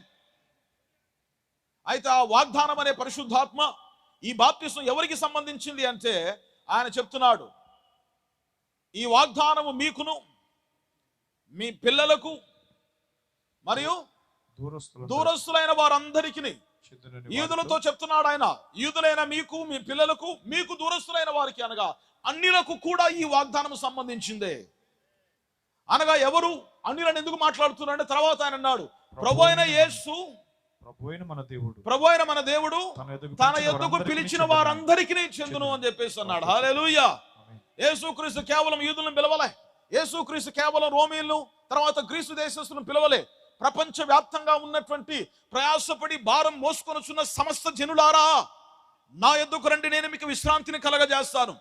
తర్వాత ఆయన సెలవిచ్చినాడు ఏమని, మనుష్య కుమారుడు భూలోకానికి ఎందుకు వచ్చినాడంటే నశించిపోయిన దానిని వెతికి రక్షించడం కోసమే వచ్చినాడు. ఆయన లోక పాపములను మోసుకుపోయే దేవుని గొర్రె పిల్ల అని రాయబడి ఉన్నది. కాబట్టి ఇదంతా కూడా ప్రియులారా ఒక మతము కోసమో లేకపోతే ఒక జనాంగం కోసమో కాక ప్రపంచ వ్యాప్తంగా చెదిరి నశించిపోయినటువంటి ఆయన పరిశుద్ధులైనటువంటి ప్రజలందరి కోసము ఈ వాగ్దానం చెందును అని బైబిల్లో రాయబడి ఉన్నది. ఆమేన్. కాబట్టి ప్రియులారా, బాప్తిసం అనేది దేవుని చేత పిలువబడిన వారికి, బాప్తిసం అనేది దేవుని చేత ఎన్నిక చేయబడ్డ వారికి. కాబట్టి ఆ బాప్తిసం అనేది కేవలము ఏదో భృతి కోసమో, ఏదో ఉపకార వేతనాల కోసమో, ఏదో బెనిఫిట్స్ కోసమో కాకుండా ముఖ్యమైన విషయం ఏంటంటే మారు మనసు, పాప క్షమాపణ కోసం బాప్తిసం పొందాలి. ఆమేన్. సందేహం కలుగుద్ది ఏంటి, పేతురు ఏమో యేసుక్రీస్తు నామములో బాప్తిసం అంటున్నాడు, యేసుక్రీస్తు ఏమో బైబిల్లో ఏమని చెప్పినాడు, తండ్రి కుమార పరిశుద్ధాత్మ నామములో బాప్తిసం ఇవ్వమని చెప్పినాడు. మరి వీళ్ళేమో ఇట్లా చెప్తున్నారు, మీరేమో ఇంకో రకంగా చెప్తున్నారు, యేసుక్రీస్తు అట్లా చెప్పినాడు, మళ్ళీ ఈ కన్ఫ్యూజన్ ఏంటి అని చెప్పేసి అంటారు. కన్ఫ్యూజన్ ఏమీ లేదు ప్రియులారా బైబిల్ గ్రంథంలో. ఎన్నడూ బైబిల్ గ్రంథము మనల్ని గందరగోళపరచదు. అందుకనే లూకాసు వార్తలో యేసుక్రీస్తు వారే చెప్పారు ఏమని, ఆయన పేరిట మారు మనసు, ఆయన పేరిట పాప క్షమాపణ ప్రకటించబడుతుందని చెప్పినాడు ఆయన. సరే, యేసుక్రీస్తు వారు మత్తయి సువార్తలో చెప్పిన మాటను మనం గమనిద్దాం. అనేక మంది వాక్య విషయంలో మాట్లాడేటప్పుడు సహనాన్ని కోల్పోయి, ఓపికను కోల్పోయి, వాక్యానికి సమాధానం చెప్పలేక, వాక్యాన్ని ముందు పెట్టి మాట్లాడలేక, దాని నుంచి తప్పించుకుంటానికి గందరగోళం చేసి గొడవలు పెట్టుకొని, ఇదిగో మీరు మాకంటే పెద్దోళ్ళ, మాకంటే గొప్పోళ్ళ అని చెప్పేసి అని సవాలు విసురుతూ ఈ డిస్కషన్ కావచ్చు, ఒక మంచి వాతావరణంలో జరిగేటటువంటి వాక్య విషయంలో చేసేటటువంటి ఒక మంచి మర్యాదపూర్వకమైనటువంటి ఒక డిస్కషన్, దాన్ని కూడా చెదరగొట్టేసి ఎటూ పరిష్కారం లేకుండా వదిలిపెట్టిన సందర్భాలు కొన్ని వందలు వేలు ఉన్నాయి. అయితే ఇక్కడ గమనించాల్సింది ఏంటంటే ఓపిక, వాక్యమును చూడగలిగిన నేత్రములు ఉండాలి. వాక్యమును చూసి పరిశీలించి వాక్యమును అర్థం చేసుకుని అంగీకరిస్తానికి సిద్ధమైన మనసు ఉండాలి. అప్పుడే దేవుడు మనతో మాట్లాడుతాడు. ఆమేన్. కాబట్టి ఇక్కడ చాలా మంది అన్నారు నాతోని, ఏంటంటే పేతురు చెప్పేది ఏంటి, ఆయన దాని గొప్పతనం ఏంటి, అసలు పేతురు ఏమైనా మా కోసం రక్తం కాల్చినాడా, పేతురు ఏమైనా మా రక్షకుడా, యేసుక్రీస్తు ఏది చెప్తే అదే చేయాలి, యేసుక్రీస్తు ఏది చెప్తే అది చేయాలంటున్నారు కదా. సరే, మంచిది. యేసుక్రీస్తు ఏం చెప్పాడు బైబిల్లో, ఆయన తండ్రి కుమార పరిశుద్ధాత్మ నామములో బాప్తిసం ఏమని చెప్పినాడు అట్లా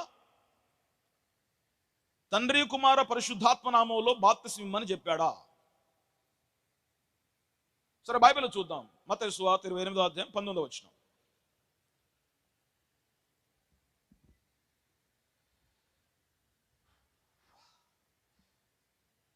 మత్తయి 28:19 వచనం.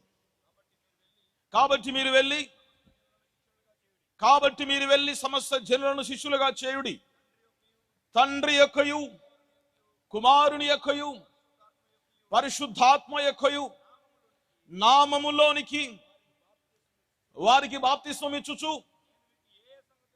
జాగ్రత్తగా గమనించండి, నేను మీకు ఏ ఏ సంగతులను ఆజ్ఞాపించుదునో వాటి అన్నిటినీ గైకొనవలెనని వారికి బోధించుడి. కొన్నే కాదు, 1, 2 కాదు, నేను మీకు ఏ సంగతులను ఆజ్ఞాపించుతునో వాటన్నిటినీ గైకొనవలెనని వారికి బోధించండి. ముందు చెప్తున్నాడు, మీరు వెళ్ళి సకల జనులను నా శిష్యులుగా చేయుడి, తండ్రి యొక్కయు కుమారుని యొక్కయు పరిశుద్ధాత్మ యొక్కయు నామములోనికి, into the name of Father, into the name of Son, into the name of Holy Ghost, తండ్రి యొక్కయు కుమారుని యొక్కయు పరిశుద్ధాత్మ యొక్కయు నామములోనికి వారికి బాప్తిసం ఇయ్యండి అని చెప్పేసి అన్నాడు. ఇక్కడ మనము జాగ్రత్తగా గమనిద్దాం. తెలుగు అంటే మన భాష, మన మాతృభాష. సరే, నేను తెలంగాణ నుంచి వచ్చాను. కొన్ని సందర్భాల లోపల నాకు మా ఆంధ్ర స్నేహితులకు మధ్యలో కొన్నిసార్లు ఆరోగ్యకరమైనటువంటి డిస్కషన్స్ జరుగుతాయి. నా ఫ్రెండ్స్ అంటారు, మీ తెలంగాణ వాళ్ళకు తెలియ సరిగా రాదంటారు. సరే, మంచిది, నో ప్రాబ్లం. మీకు వ్యాకరణం సరిగా తెలియదు, లేకపోతే గ్రామర్, తెలుగు గ్రామర్ సరిగా తెలియదని మంచి మిత్రులు, చాలా మంచిగా, అంటే ఏదో కొట్లాట్లు జరిగేది కాదు కానీ ఆరోగ్యకరంగా నవ్వుతూ మాట్లాడుకునే మాటలు. సరే, ఇప్పుడు మనము భాష ఏదైనా యాక్సెంట్ అంటే ఉచ్చారణ ఎట్లా ఉన్నా సరే, తెలంగాణ వాళ్ళు ఎలా మాట్లాడినా, ఆంధ్ర వాళ్ళు ఎలా మాట్లాడినా, రాయలసీమ వాళ్ళు ఎలా మాట్లాడినా తెలుగుకు వ్యాకరణం ఒకటే ఉన్నది. అంటే దానికి గ్రామర్ ఒకటే. ఆ గ్రామర్ ప్రకారంగా మినిమం నాలెడ్జ్ ఉన్నటువంటి పిల్లలతో సహా చూసినట్లయితే, మామిడి పండ్లు ఉన్నాయి, ఒక్కటి ఉంటే దాన్ని ఒక్కదాన్ని ఏమంటామండి? గట్టిగా చెప్పండి, వినిపించట్లే మీ మాట. మామిడి పండు. ఒక్క మామిడి పండు ఉంటే దాన్ని పట్టుకుని మామిడి పండ్లు అన్నామనుకోండి, దాని అర్థం ఏమవుద్ది? మారిపోద్ది. పండ్లు అంటే 2 లేక అంతకంటే ఎక్కువ ఉంటే పండ్లు అంటాం, ఒక్కటే ఉంటే పండు అంటాం. ఒక్క మనిషి ఇక్కడ నిలబడ్డాడు కాబట్టి ఏమంటాం? మనిషి అంటాం. ఇక్కడ అనేక మంది కూర్చున్నారు కాబట్టి మనుషులు అంటాం. అంటే ఏకవచనం బహువచనానికి ఉన్నటువంటి తేడా అది, అంతేనా? కాబట్టి జాన్పాల్ గారు మీ పేరేమిటి అంటే, జాన్పాల్ అనబడిన వ్యక్తి ఒక్కడే కాబట్టి మీ పేరు ఏమిటి అంటే ఒక్కటే పలుకుతున్నాం మనం. ఒక్క పేరు ఏంటి అని అడుగుతున్నాం. జాన్పాల్ గారు మీ పేర్లు ఏంటి అని అడుగుతామా? అడగం. ఎందుకంటే ఒక్క మనిషికి ఒకే పేరు ఉంటుంది. కాబట్టి ఇక్కడ కూర్చున్న దైవ సేవకులతోని, అయ్యా మీ పేర్లు ఏంటి అంటే, ఎక్కువ మంది వచ్చినారు కాబట్టి, 2 కంటే ఎక్కువ మంది వచ్చినారు కాబట్టి బహువచనం పలుకుతున్నాం. అయితే ఇక్కడ దేవుళ్ళు 3 అనుకునే వాళ్ళు, తండ్రి యొక్కయు కుమారుని యొక్కయు పరిశుద్ధాత్మ యొక్కయు 3 ఉన్నట్లయితే, 3 పేర్లు ఉన్నట్లయితే దేవుడు ఏం చేయాలి? తండ్రి యొక్కయు పరిశుద్ధాత్మ యొక్కయు కుమారుని యొక్కయు పరిశుద్ధాత్మ యొక్క నామములలోనికి వారికి బాప్తిసం ఇయ్యండి అని చెప్పాలి. ఆయన నామములు అని సంబోధించక నామములోనికి అంటున్నాడు. ఇన్ టు ద నేమ్ అంటే ఒక్కటే ఉందట అక్కడ పేరు. ఒకవేళ మనకు గ్రామర్ రాలేదనుకుంటే దేవునికి కూడా రాదా? మనకు తెలివి లేకుంటే దేవునికి ఉండదా? అలా కాదు కదా. సరే, తెలంగాణలో ఎట్లా మాట్లాడినారో, తెలంగాణలో నువ్వేంటి అంటాం, ఆంధ్ర వాళ్ళమేమో మీరేంటి అంటాం. నువ్వు మీరు అంటే మధ్యలో తేడా ఉంది. మీరు అంటే ఒక్కరిని అనొచ్చు మర్యాద పూర్వకంగా, 2 ఉన్నా 3 ఉన్నా మీరు అనొచ్చు. కాబట్టి మేమేమంటామంటే, నువ్వు అంటాము, ఎక్కువ మంది ఉంటే మీరు అంటాం. మా తెలివి వేరే, ఎందుకంటే మేము సమర్థించుకోవటానికి చెప్తాం. మీరు అంటే అక్కడ 2 వస్తారు 3 వస్తారు, కానీ ఇక్కడ మేమేమంటామంటే తెలంగాణలో నువ్వేంటి అంటాం. అంటే నువ్వు అంటే ఒక్కడే, మీరు అంటే ఎక్కువ మంది, అంటే అది ఒక రకమైన ఉద్దేశం లేండి. అయితే ఇక్కడ ప్రభువారు ఏమంటున్నారంటే, తండ్రి యొక్కయు కుమారుని యొక్కయు పరిశుద్ధాత్మ యొక్కయు నామములోనికి అన్నారంటే, ఈ 3 స్థాయిలు కలిగి ఉన్నటువంటి దేవుడు ఒక్కడే.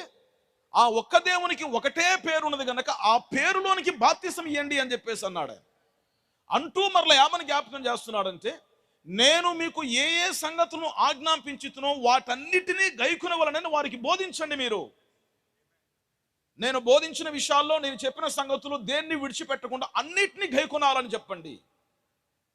కాబట్టి ప్రియమైన సహోదరుడు సోదరి, ఇక్కడ మనము చాలా జాగ్రత్తగా క్షుణ్ణంగా పరిశీలించి కొంచెం ఓపికతో దాన్ని అర్థం చేసుకుంటానికి ప్రయత్నించాలి.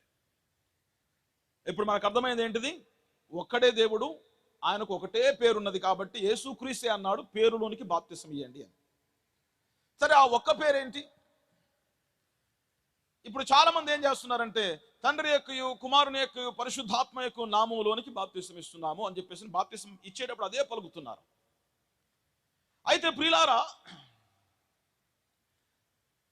ఈ రాత్రికాల సమయంలో తండ్రి అనేది ఒక మనిషి జీవితంలో వచ్చేటప్పుడు ఒక స్థాయికి ఓడిన బిరుదా లేకపోతే పేరా?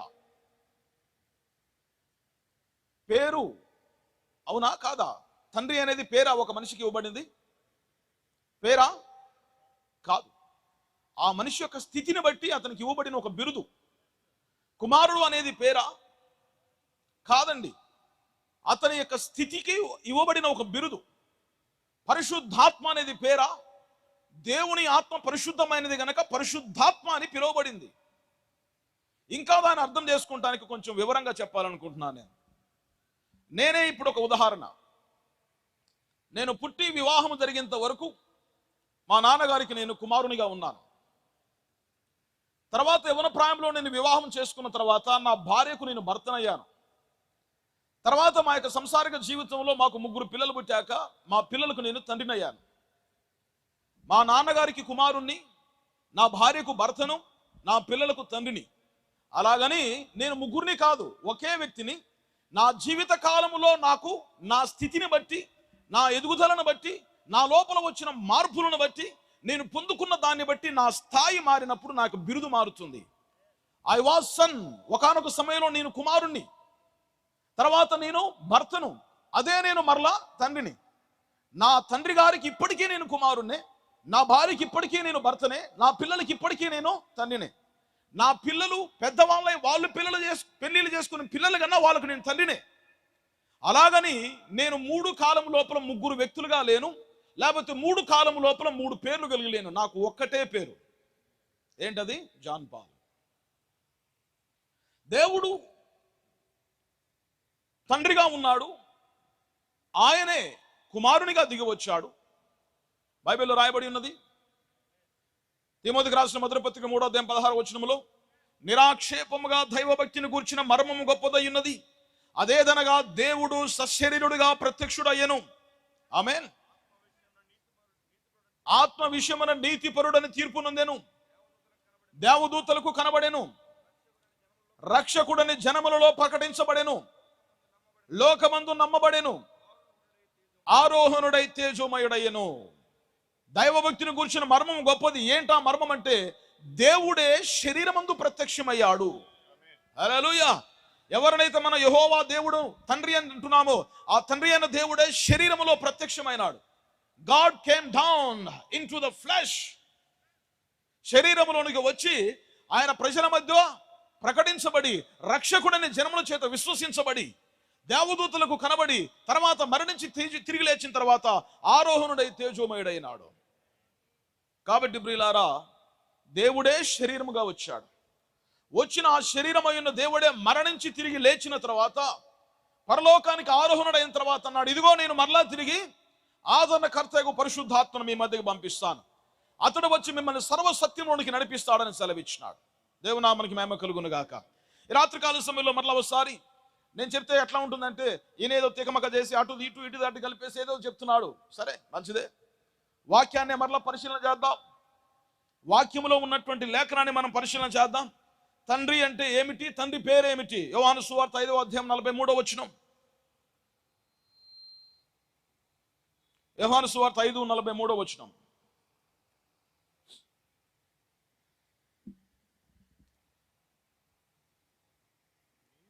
నేను నా తండ్రి నామమున వచ్చి ఉన్నాను. నేను నా తండ్రి నామమున వచ్చి ఉన్నాను. ఎవరు అంటున్నారు? యేసుక్రీస్తు వారు అంటున్నారు. నేను నా తండ్రి నామమున వచ్చి ఉన్నాను అంటే ఆయన తండ్రి నామం ఏంటిది? ఈయన వచ్చిన నామం ఏంటిది? యేసు. అదే యోహాను సువార్త 14వ అధ్యాయం 26వ వచనం. 26. ఆదరణకర్త అనగా తండ్రి నా నామమున పంపబోవు పరిశుద్ధాత్మ. హల్లెలూయా. ఆదరణకర్త అనగా తండ్రి నా నామములో పంపబోయే పరిశుద్ధాత్మ. యేసుక్రీస్తు చెప్తున్నాడు ఈ మాట, నేను నా తండ్రి నామంలో వచ్చినాను అంటే నా పేరే నా తండ్రి పేరు. తర్వాత ఆదరణకర్తను పంపిస్తాను. ఎవరి పేరున వస్తున్నాడు? నా పేరిట ఆదరణకర్త వస్తున్నాడు. హల్లెలూయా. అనగా పరిశుద్ధాత్మ యొక్క నామం కూడా యేసుక్రీస్తు నామమే. కాబట్టి రాత్రికాల సమయంలో తండ్రి అనగా యేసుక్రీస్తు, కుమారుడు అనగా యేసుక్రీస్తు, పరిశుద్ధాత్మ అనగా యేసుక్రీస్తు. ఏ మాత్రం సందేహం లేదు ప్రియులారా, వాక్యము ఉన్నది ఉన్నట్టుగా మన కళ్ళ ఎదుట చాలా స్పష్టంగా సాక్షాత్కరించబడింది. అంగీకరించుటకు మీకు మనస్సు ఉన్నట్లయితే, వాక్యం యొక్క సత్యమును మీరు గ్రహించాలనే ఆసక్తి కలిగి కనబడుతున్నటువంటి సత్యము లేఖనములు గనక మీరు అంగీకరించినట్లయితే, ఆ సత్యము మిమ్మల్ని స్వతంత్రులుగా చేస్తుంది. ఆ సత్యం మీకు రక్షణ కలగజేస్తుంది. ఆ సత్యం మీకు జీవాన్ని ఇస్తుంది. ఆమేన్. ఆయన అన్నాడు, నేనే మార్గమును, నేనే సత్యమును, నేనే జీవమును. కాబట్టి ఆ ప్రభువైన యేసుక్రీస్తే మార్గము, సత్యము, జీవమై ఉన్నాడు గనక ఇక వేరే మార్గం లేదండి. ఏ మనుషుని చేత ఎన్నిక చేయబడ్డ మార్గం లేదు. దయచేసి దేవుని యొక్క లేఖనములను పరిశీలన చేద్దాం. అపోస్తల కార్యములు 4వ అధ్యాయం 10 నుంచి 12 వచనములు. అపోస్తల కార్యము 4వ అధ్యాయము 10 నుంచి 12 వచనాలు. మీరందరూ ఇశ్రాయేలు ప్రజలందరూ తెలుసుకోవలసిందేమనగా, ఇశ్రాయేలు ప్రజలందరూ తెలుసుకోవలసిందేమనగా, మీరు సిలువ వేసినట్టు మృతులలో నుండి దేవుడు లేపినట్టు నజరేయుడైన యేసుక్రీస్తు నామముననే వీడు స్వస్థత పొంది మీ ఎదుట నిలుచుచున్నాడు. ఇల్లు కట్టువారైన మీరు తృణీకరించిన రాయి ఆయనే. ఆ రాయి తలకు మూలరాయి ఆయను, మూలకు తలరాయి ఆయను. మరి ఎవని వలన రక్షణ కలగదు గాని ఈ నామముననే మనం రక్షణ పొందవలెను గాని ఆకాశము కింద మనుషులలో ఇవ్వబడిన మరి ఏ నామమున రక్షణ పొందలేమనెను. హల్లెలూయా. చెప్తారా గట్టిగా? హల్లెలూయా. దేవుని యొక్క వాక్యం ఎంత స్పష్టంగా బోధిస్తుందండి. ఆకాశం కింద నరులో ఇవ్వబడిన ఏ నామములో మనకు రక్షణ కలగదు గాని నజరేయుడైన యేసుక్రీస్తు నామములో మాత్రమే రక్షణ. ఆ యేసుక్రీస్తు నామములోనే ఈ గుడ్డివాడు చూపు పొందుకుని మీ కళ్ళ ముందు నిలబడి ఉన్నాడు. ఆమేన్. ఈనాడు చాలా మంది ఏం చేస్తారంటే, ప్రార్థన చేసేటప్పుడు ఏం చేస్తారు? యేసుక్రీస్తు నామములో ప్రార్థన చేస్తున్నాం. రోగుల కోసం స్వస్థత కావాలంటే యేసుక్రీస్తు నామములో స్వస్థత కావాలి. దయాలు పట్టిన వారి నుంచి వదిలిపోవాలంటే యేసుక్రీస్తు నామములోనే దయాలు వదిలిపెట్టి వెళ్ళిపోవాలి. అన్నిటికీ యేసుక్రీస్తు నామమే. బాప్తిసం దగ్గరకు వచ్చేసరికి ఎందుకు యేసుక్రీస్తు నామము మన క్రైస్తవ సమాజం నుంచి దూరమైంది? ఒకరిని బాధ పెడతానికి, కించపరుస్తానికి నేను ఈ మాట చెప్పట్లేదు. అన్నిటికీ యేసుక్రీస్తు నామం వాడబడుతూ బాప్తిసం దగ్గరకు వచ్చేసరికి యేసుక్రీస్తు నామము ఎందుకు దూరపరచబడింది చెప్పాలా? అది సాతాను యొక్క చాలా గొప్ప పన్నాగం. ఎందుకో తెలుసా ప్రియులారా? యేసుక్రీస్తు నామములో రోగులు స్వస్థపడ్డంత మాత్రాన స్వస్థపడిన ప్రతి వ్యక్తి కూడా దేవుని రాజ్యంలో ప్రవేశించడు. దయ్యాలు వదిలిపోయినంత మాత్రాన యేసుక్రీస్తు నామములో ఆ వ్యక్తి దేవుని రాజ్యంలో ప్రవేశించడు. లేకపోతే ప్రార్థన చేసి ప్రతిఫలం పొందుకున్నంత మాత్రాన ప్రార్థన చేసిన ప్రతి ఒక్కరు దేవుని రాజ్యంలో ప్రవేశించరు. కానీ దేవుని రాజ్యంలో ప్రవేశించేది పాప క్షమాపణ నిమిత్తమై యేసుక్రీస్తు నామములోనే రక్షణ ఉన్నది గనుక సాతానుడు అన్నిటినీ వదిలిపెట్టేసి బాప్తిసం దగ్గర మాత్రమే దేవుని నామాన్ని దూరం చేసినాడు. వానికి తెలుసండి బాగా. ఏం తెలుసు అంటే, వీళ్ళు ఏం చేసినా పర్వాలేదు కానీ బాప్తిసం యేసుక్రీస్తు నామంలో తీసుకుంటే ఖచ్చితంగా రక్షించబడి దేవుని రాజ్యంలో చేర్చబడతారు గనక ఆ ఒక్కదాన్ని వదిలిపెట్టేసి మిగతా దాన్ని మొత్తానికి పర్మిషన్ ఇచ్చేసినాడు. చాలా మంది అంటారు, మీ మాత్రం యేసుక్రీస్తు నామంలో ప్రార్థన చేయట్లేదా? మీ మాత్రం యేసుక్రీస్తుని ఆరాధించట్లేదా? అంతా బాగానే ఉంది కానీ అల్లున్నోట్లో శని ఉందని చెప్పేసి అంటాం చూసారా? అంతా బాగానే ఉంది. ప్రార్థన చేయొచ్చు, స్వస్థతలు చేయొచ్చు, దయాలు వదిలిపెట్టి వెళ్ళిపోవచ్చు, ఆరాధన చేయొచ్చు, యేసుక్రీస్తు వారి ఫోటోలు పెట్టుకోవచ్చు, ఏమైనా చేసుకోవచ్చు. రక్షణ దగ్గరకు వచ్చేసరికి వాక్యం ఏమని చెప్పబడింది? ఆకాశం కింద నరునికి ఇవ్వబడిన ఏ నామంలో రక్షణ పొందలేము కానీ యేసుక్రీస్తు నామములో మాత్రమే రక్షణ. ఏకైక నామం అది. కాబట్టి ఆ ఒకే ఒక నామంలో బాప్తిసం పొందుకుంటే రక్షించబడి దేవుని రాజ్యంలో చేర్చబడతారనే నాగము చేత సాతానుడు తరతరాలుగా వందల సంవత్సరాల నుంచి క్రైస్తవ సమాజానికి ఆ నామమును దూరం చేసినాడు. మానవ సిద్ధాంతముల చేత, మానవ ఆచారముల చేత, మానవుని చేత నిర్మాణం చేయబడిన సంఘ శాఖల చేత ఈ యేసుక్రీస్తు యొక్క రక్షణ కలిగిన నామాన్ని సమాజానికి దూరం చేసి వాడు సంతోషంగా ఉన్నాడు. కాబట్టి ఒక్కసారి ఆలోచించండి. పాత నిబంధన నుంచి చూస్తున్నాం. దినవృత్తాంతం గ్రంథంలో దేవుడు చెప్పాడు, నా పేరు పెట్టబడిన నా జనులు అంటున్నాడు ఆయన. ఈనాడు ప్రియులారా, యేసుక్రీస్తు నామములో ప్రార్థన చేయబట్టి వందల సంవత్సరాలు, వేల సంవత్సరాలు అయింది. సంఘాలు నడిపించబట్టి వందల వేల సంవత్సరాలు అయింది. స్వస్థతలు చేయబట్టి వేల సంవత్సరాలు అయింది. ఇప్పుడు మేమొచ్చి యేసుక్రీస్తు నామములో బాప్తిస్మని బోధించేసరికి ఇది ఎక్కడి కొత్త బోధండి, ఎక్కడా వినలేని, కనీ విని ఎరగనటువంటి ఒక గొప్ప విచిత్రమైన సువార్త తీసుకొచ్చినారే అంటున్నారు వాళ్ళు. విచిత్రమైన సువార్త మీకు యేసుక్రీస్తు నామం విచిత్రమైందా? యేసుక్రీస్తు నామం కొత్తగా వినబడుతుందా మీకు? ఏమండి, సమాధానం చెప్పండి ఒకసారి. యేసుక్రీస్తు నామం కొత్తగా ఎందుకు వినబడుతుంది? యేసుక్రీస్తు నామంలో బాప్తిసం అనేది మీకు కొత్త బోధగా, కొత్త సువార్తగా ఎందుకు వినిపిస్తుంది? అది ఏమైనా మధ్యలో వచ్చిందా? బాప్తిసం అనేది ప్రారంభించబడిందే దాంతో. యేసుక్రీస్తు యొక్క సంఘము, ఆదిమ సంఘము, అపోస్తుల సంఘము బాప్తిసం ప్రారంభించిందే ఆ నామంతో. అదే నామంలో బాప్తిసం ఇచ్చినట్లుగా, బాప్తిసం తీసుకున్నట్లుగా బైబిల్ గ్రంథంలో ముద్రించబడింది. బైబిల్ గ్రంథంలో ముద్రించబడి 2000 సంవత్సరాల క్రితం నుంచి మనకు అందుబాటులో ఉన్న బైబిల్ గ్రంథాన్ని చూసి చదవలేక, అందుకనే ప్రభు అన్నాడు, కళ్ళుండి గుడ్డివారిని, చెవులుండి చెవిటి వారిని పిలుచుకురండి అనే దాని గురించే. మీ కళ్ళ ముందు 2000 సంవత్సరాల నుంచి బైబిల్లో యేసుక్రీస్తు నామములో బాప్తిసం ఇచ్చినట్లుగా, తీసుకున్నట్లుగా, వేల మంది పొందుకున్నట్లుగా ఉంటే మేము ఈరోజు మీ దగ్గరకు వచ్చి మాట్లాడితే కొత్త బోధ కనిపిస్తుందా? ఇది ఒక విచిత్రమైన సువార్తలా కనిపిస్తుందా? ఎట్లా విచిత్రమైంది? ఎట్లా కొత్త బోధ అయింది మీకు? ఇన్నాళ్ళు గుడ్డితనముతో బ్రతుకుతున్నారా? ఇన్నాళ్ళు చెవిటితనముతో బతుకుతున్నారా? ప్రియ సహోదరుడ, సోదరి, ఇది వేదనతో మాట్లాడుతున్న మాట, మీ మీద కోపంతో కాదు. ఇది కొత్త బోధ కాదండి. ఇది విచిత్రమైన సువార్త కాదు. ఇది నిజమైన సువార్త.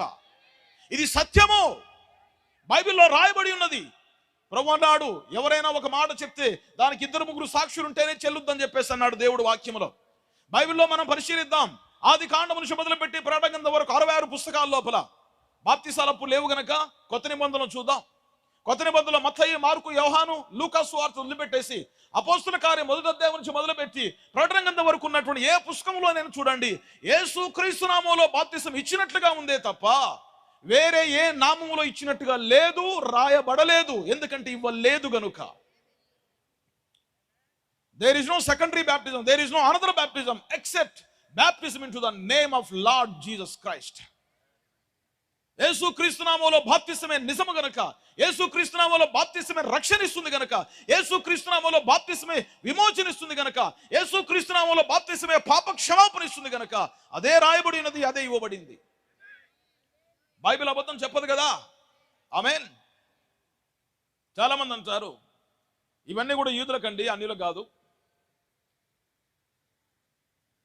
ఇదన్నీ యూదులకే తప్ప అన్యులు కాదు. బైబిల్లో అందరూ కూడా యూదులకే ఇచ్చినారు, అన్యులకు ఎవరు బాప్తిసం తీసుకోలేదు. అన్యులు ఇప్పుడు వచ్చినాం కదా అని చెప్పేసి నాకు అదే ఆశ్చర్యం అనిపిస్తుంది. 10-15 సంవత్సరాలు శాస్త్రవేత్తలు కష్టపడి రిజిస్ట్రేషన్ అండ్ డిజైన్ చేసి ఒక టెలిఫోన్ని, ఒక మొబైల్ ఫోన్ని మార్కెట్లోకి తీసుకొస్తే మార్కెట్లోకి వచ్చిన 10 రోజులకే దొంగ డూప్లికేట్ తయారు చేస్తున్నాడు.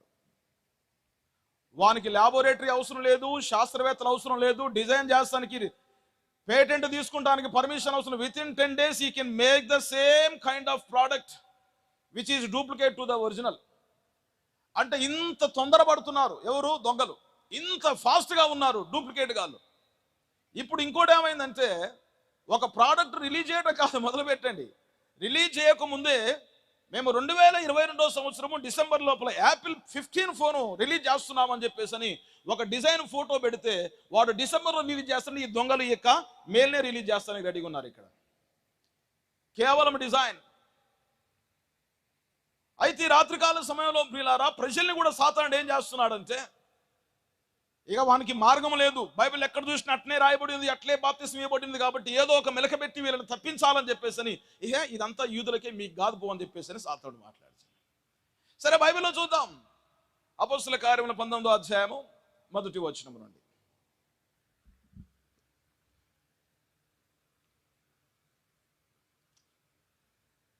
అపోల్లో కొరింథీలో ఉన్నప్పుడు అపోల్లో కొరింథులో ఉన్నప్పుడు జరిగినది ఏమనగా, పౌలు పై ప్రదేశంలో పౌలు పై ప్రదేశంలో సంచరించుచు ఎఫెసునకు వచ్చి కొందరు శిష్యులను చూచి మీరు విశ్వసించినప్పుడు పరిశుద్ధాత్మను పొందితిరా అని వారిని అడగగా, వారు పరిశుద్ధాత్ముడు ఉన్నాడన్న సంగతి మేము ఎరుగమనెను.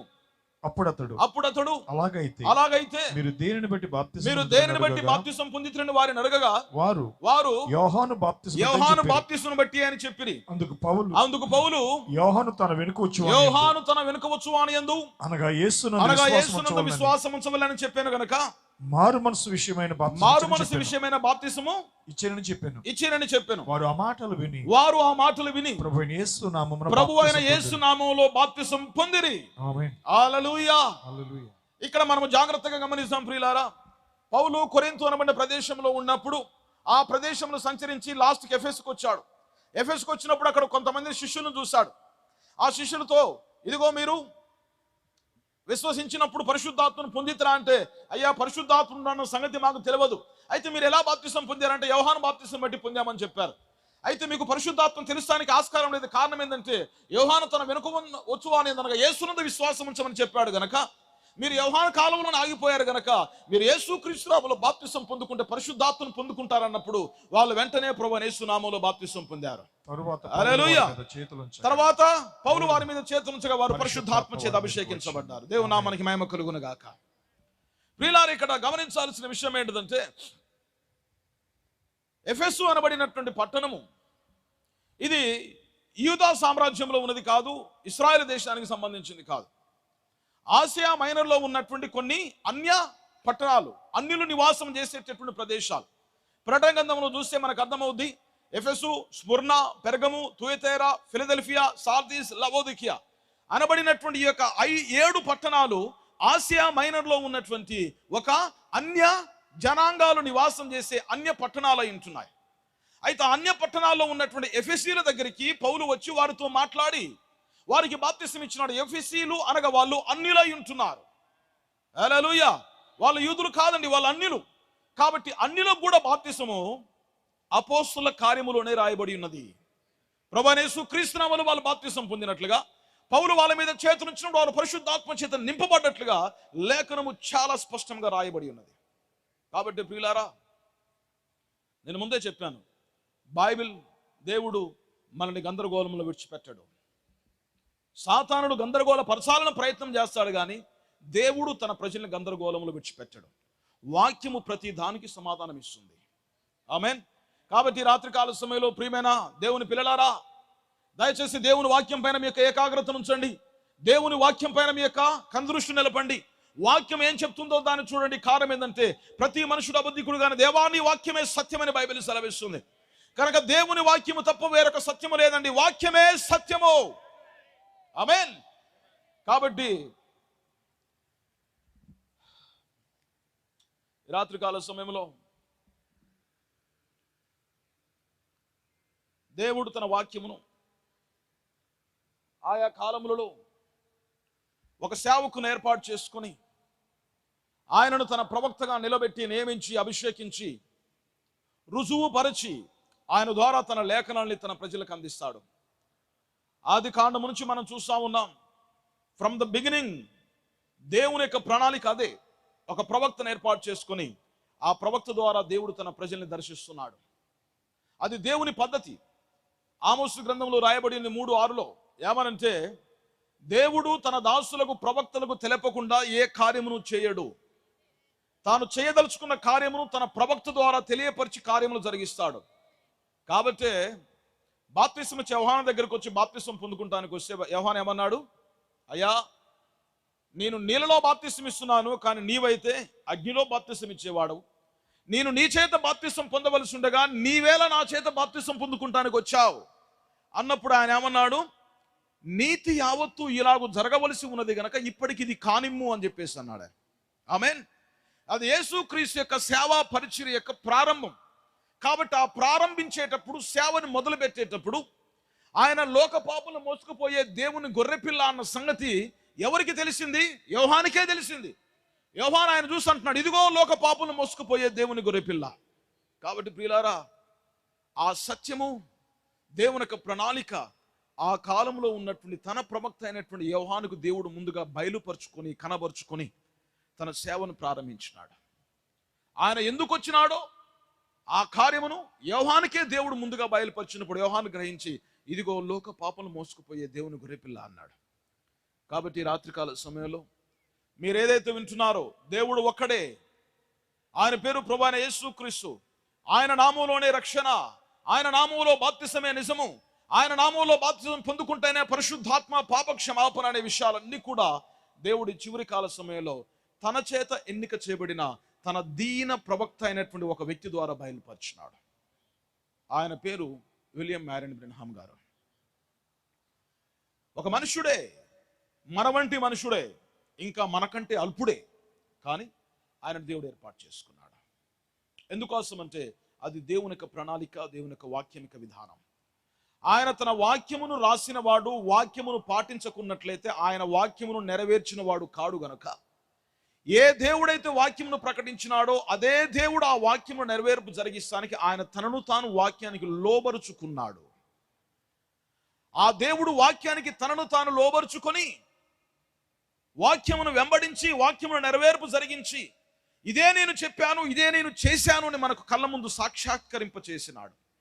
ఆయన తన దీనదాసుడైనటువంటి విలియం మ్యారియన్ బ్రెన్హామ్ గారిని ఏర్పాటు చేసుకొని ఆయన ద్వారా ఈ యొక్క సత్య సువార్తను ప్రపంచానికి ప్రకటింప చేసినాడు.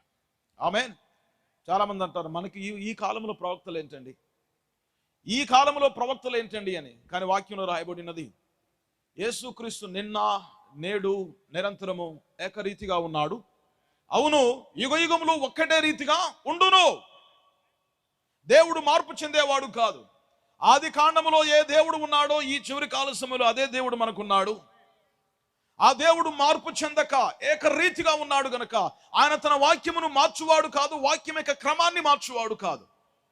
The same God is living here among us. మన మధ్యలో అదే దేవుడు జీవిస్తున్నాడు. కాబట్టి ఆయన తన వాక్యాన్ని మార్చలే, తన ప్రణాళికను మార్చలే. గమనించండి, అపోస్తలుల కార్యం 3వ అధ్యాయం 22వ వచనం.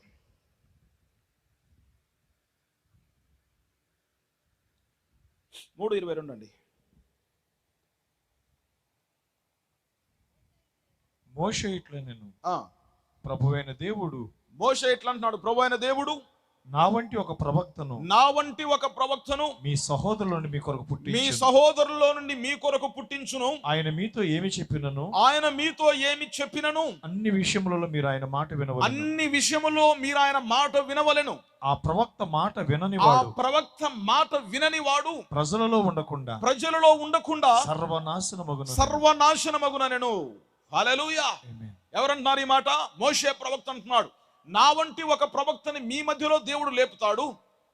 ఆయన చెప్పిన ప్రతి మాటకు మీరు లోబడవలసిందే, వినవలసిందే. ఒకవేళ ఎవరైనా అతను అంగీకరించకుండా, అతనికి లోబడకుండా వ్యతిరేకించినట్లయితే వాడు జనములలో ఉండకుండా సర్వనాశనమగును. అది ప్రవక్త యొక్క ఇంపార్టెన్స్, అది ప్రవక్త యొక్క గొప్పతనం, ప్రవక్త యొక్క ఇంపార్టెన్స్. ఆ ప్రవక్త తనను తాను చూపించుకునేవాడు కాదు, కానీ యేసుక్రీస్తుని మాత్రమే చూపించేవాడు అయి ఉంటున్నాడు. ఆమేన్. ఆయన తన జీవిత కాలంలో ఏ రోజు తనను తాను గణపరుచుకుంటానికి ప్రయత్నం చేయలే. ఎల్లప్పుడూ తన ప్రసంగము ద్వారా యేసుక్రీస్తు వారిని మాత్రమే చూపించినాడు.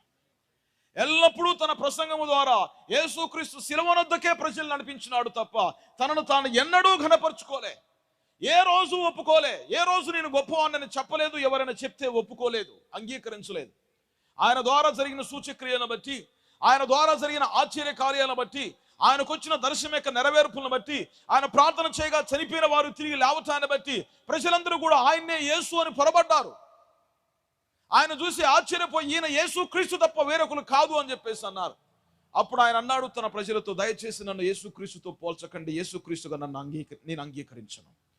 ఎందుకంటే నేను మీ వంటి ఒక పాపిని, క్రీస్తు రక్తము చేత కడగబడి ఆయన ఉచితమైన కృప చేత రక్షించబడిన ఒక పాపినే తప్ప నేను క్రీస్తును కాదు అని చెప్పేసి యథార్థమైన హృదయంతో చెప్పినాడు ఆయన.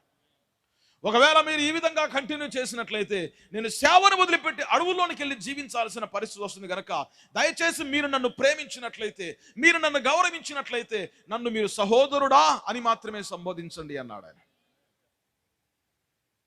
ఎందుకంటే ఆయన దేవుని చేత అభిషేకించబడిన వాడు.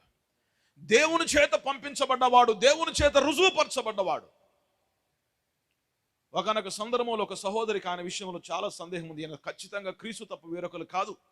ప్రార్థన చేస్తే కుష్ఠరోగులు స్వస్థపరచబడుతున్నారు, ప్రార్థన చేస్తే క్యాన్సర్ రోగం సైతము ఒడిచిపెట్టి వెళ్ళిపోతుంది. ఆయన వివేచన చేస్తే చాలా సూక్ష్మమైన విషయాలు కూడా మాట్లాడుచున్నాడు. కాబట్టి ఈయన క్రీస్తు తప్ప వేరొకరు కాదు, నేనే డైరెక్ట్ అడుగుతానని చెప్పేసి అని ఆమె ఏం చేసింది, ఒక పట్టణంలో సువార్త కూటాలు జరుగుతుంటే ఆ కూటాల కోసం ఆ యొక్క పట్టణానికి వచ్చింది. ఆమె ఆ పట్టణానికి వచ్చి ఒక హోటల్లో రూమ్ తీసుకుని ఆ హోటల్లో ఉండి సాయంకాల సమయంలో కూటానికి వెళ్ళాలని చెప్పేసి ఆమె సిద్ధపడి ఏం చేసిందంటే, హోటల్ నుంచి కిందికి దిగి ఖాళీ స్థలం లోపల పచ్చగడ్డి ఒక లాన్ ఉంటే ఆ లాన్లో కొంచెం అటు ఇటు ప్రచారం చేద్దామని చెప్పేసి ఆమె వచ్చి తిరుగుతూ ఉంది.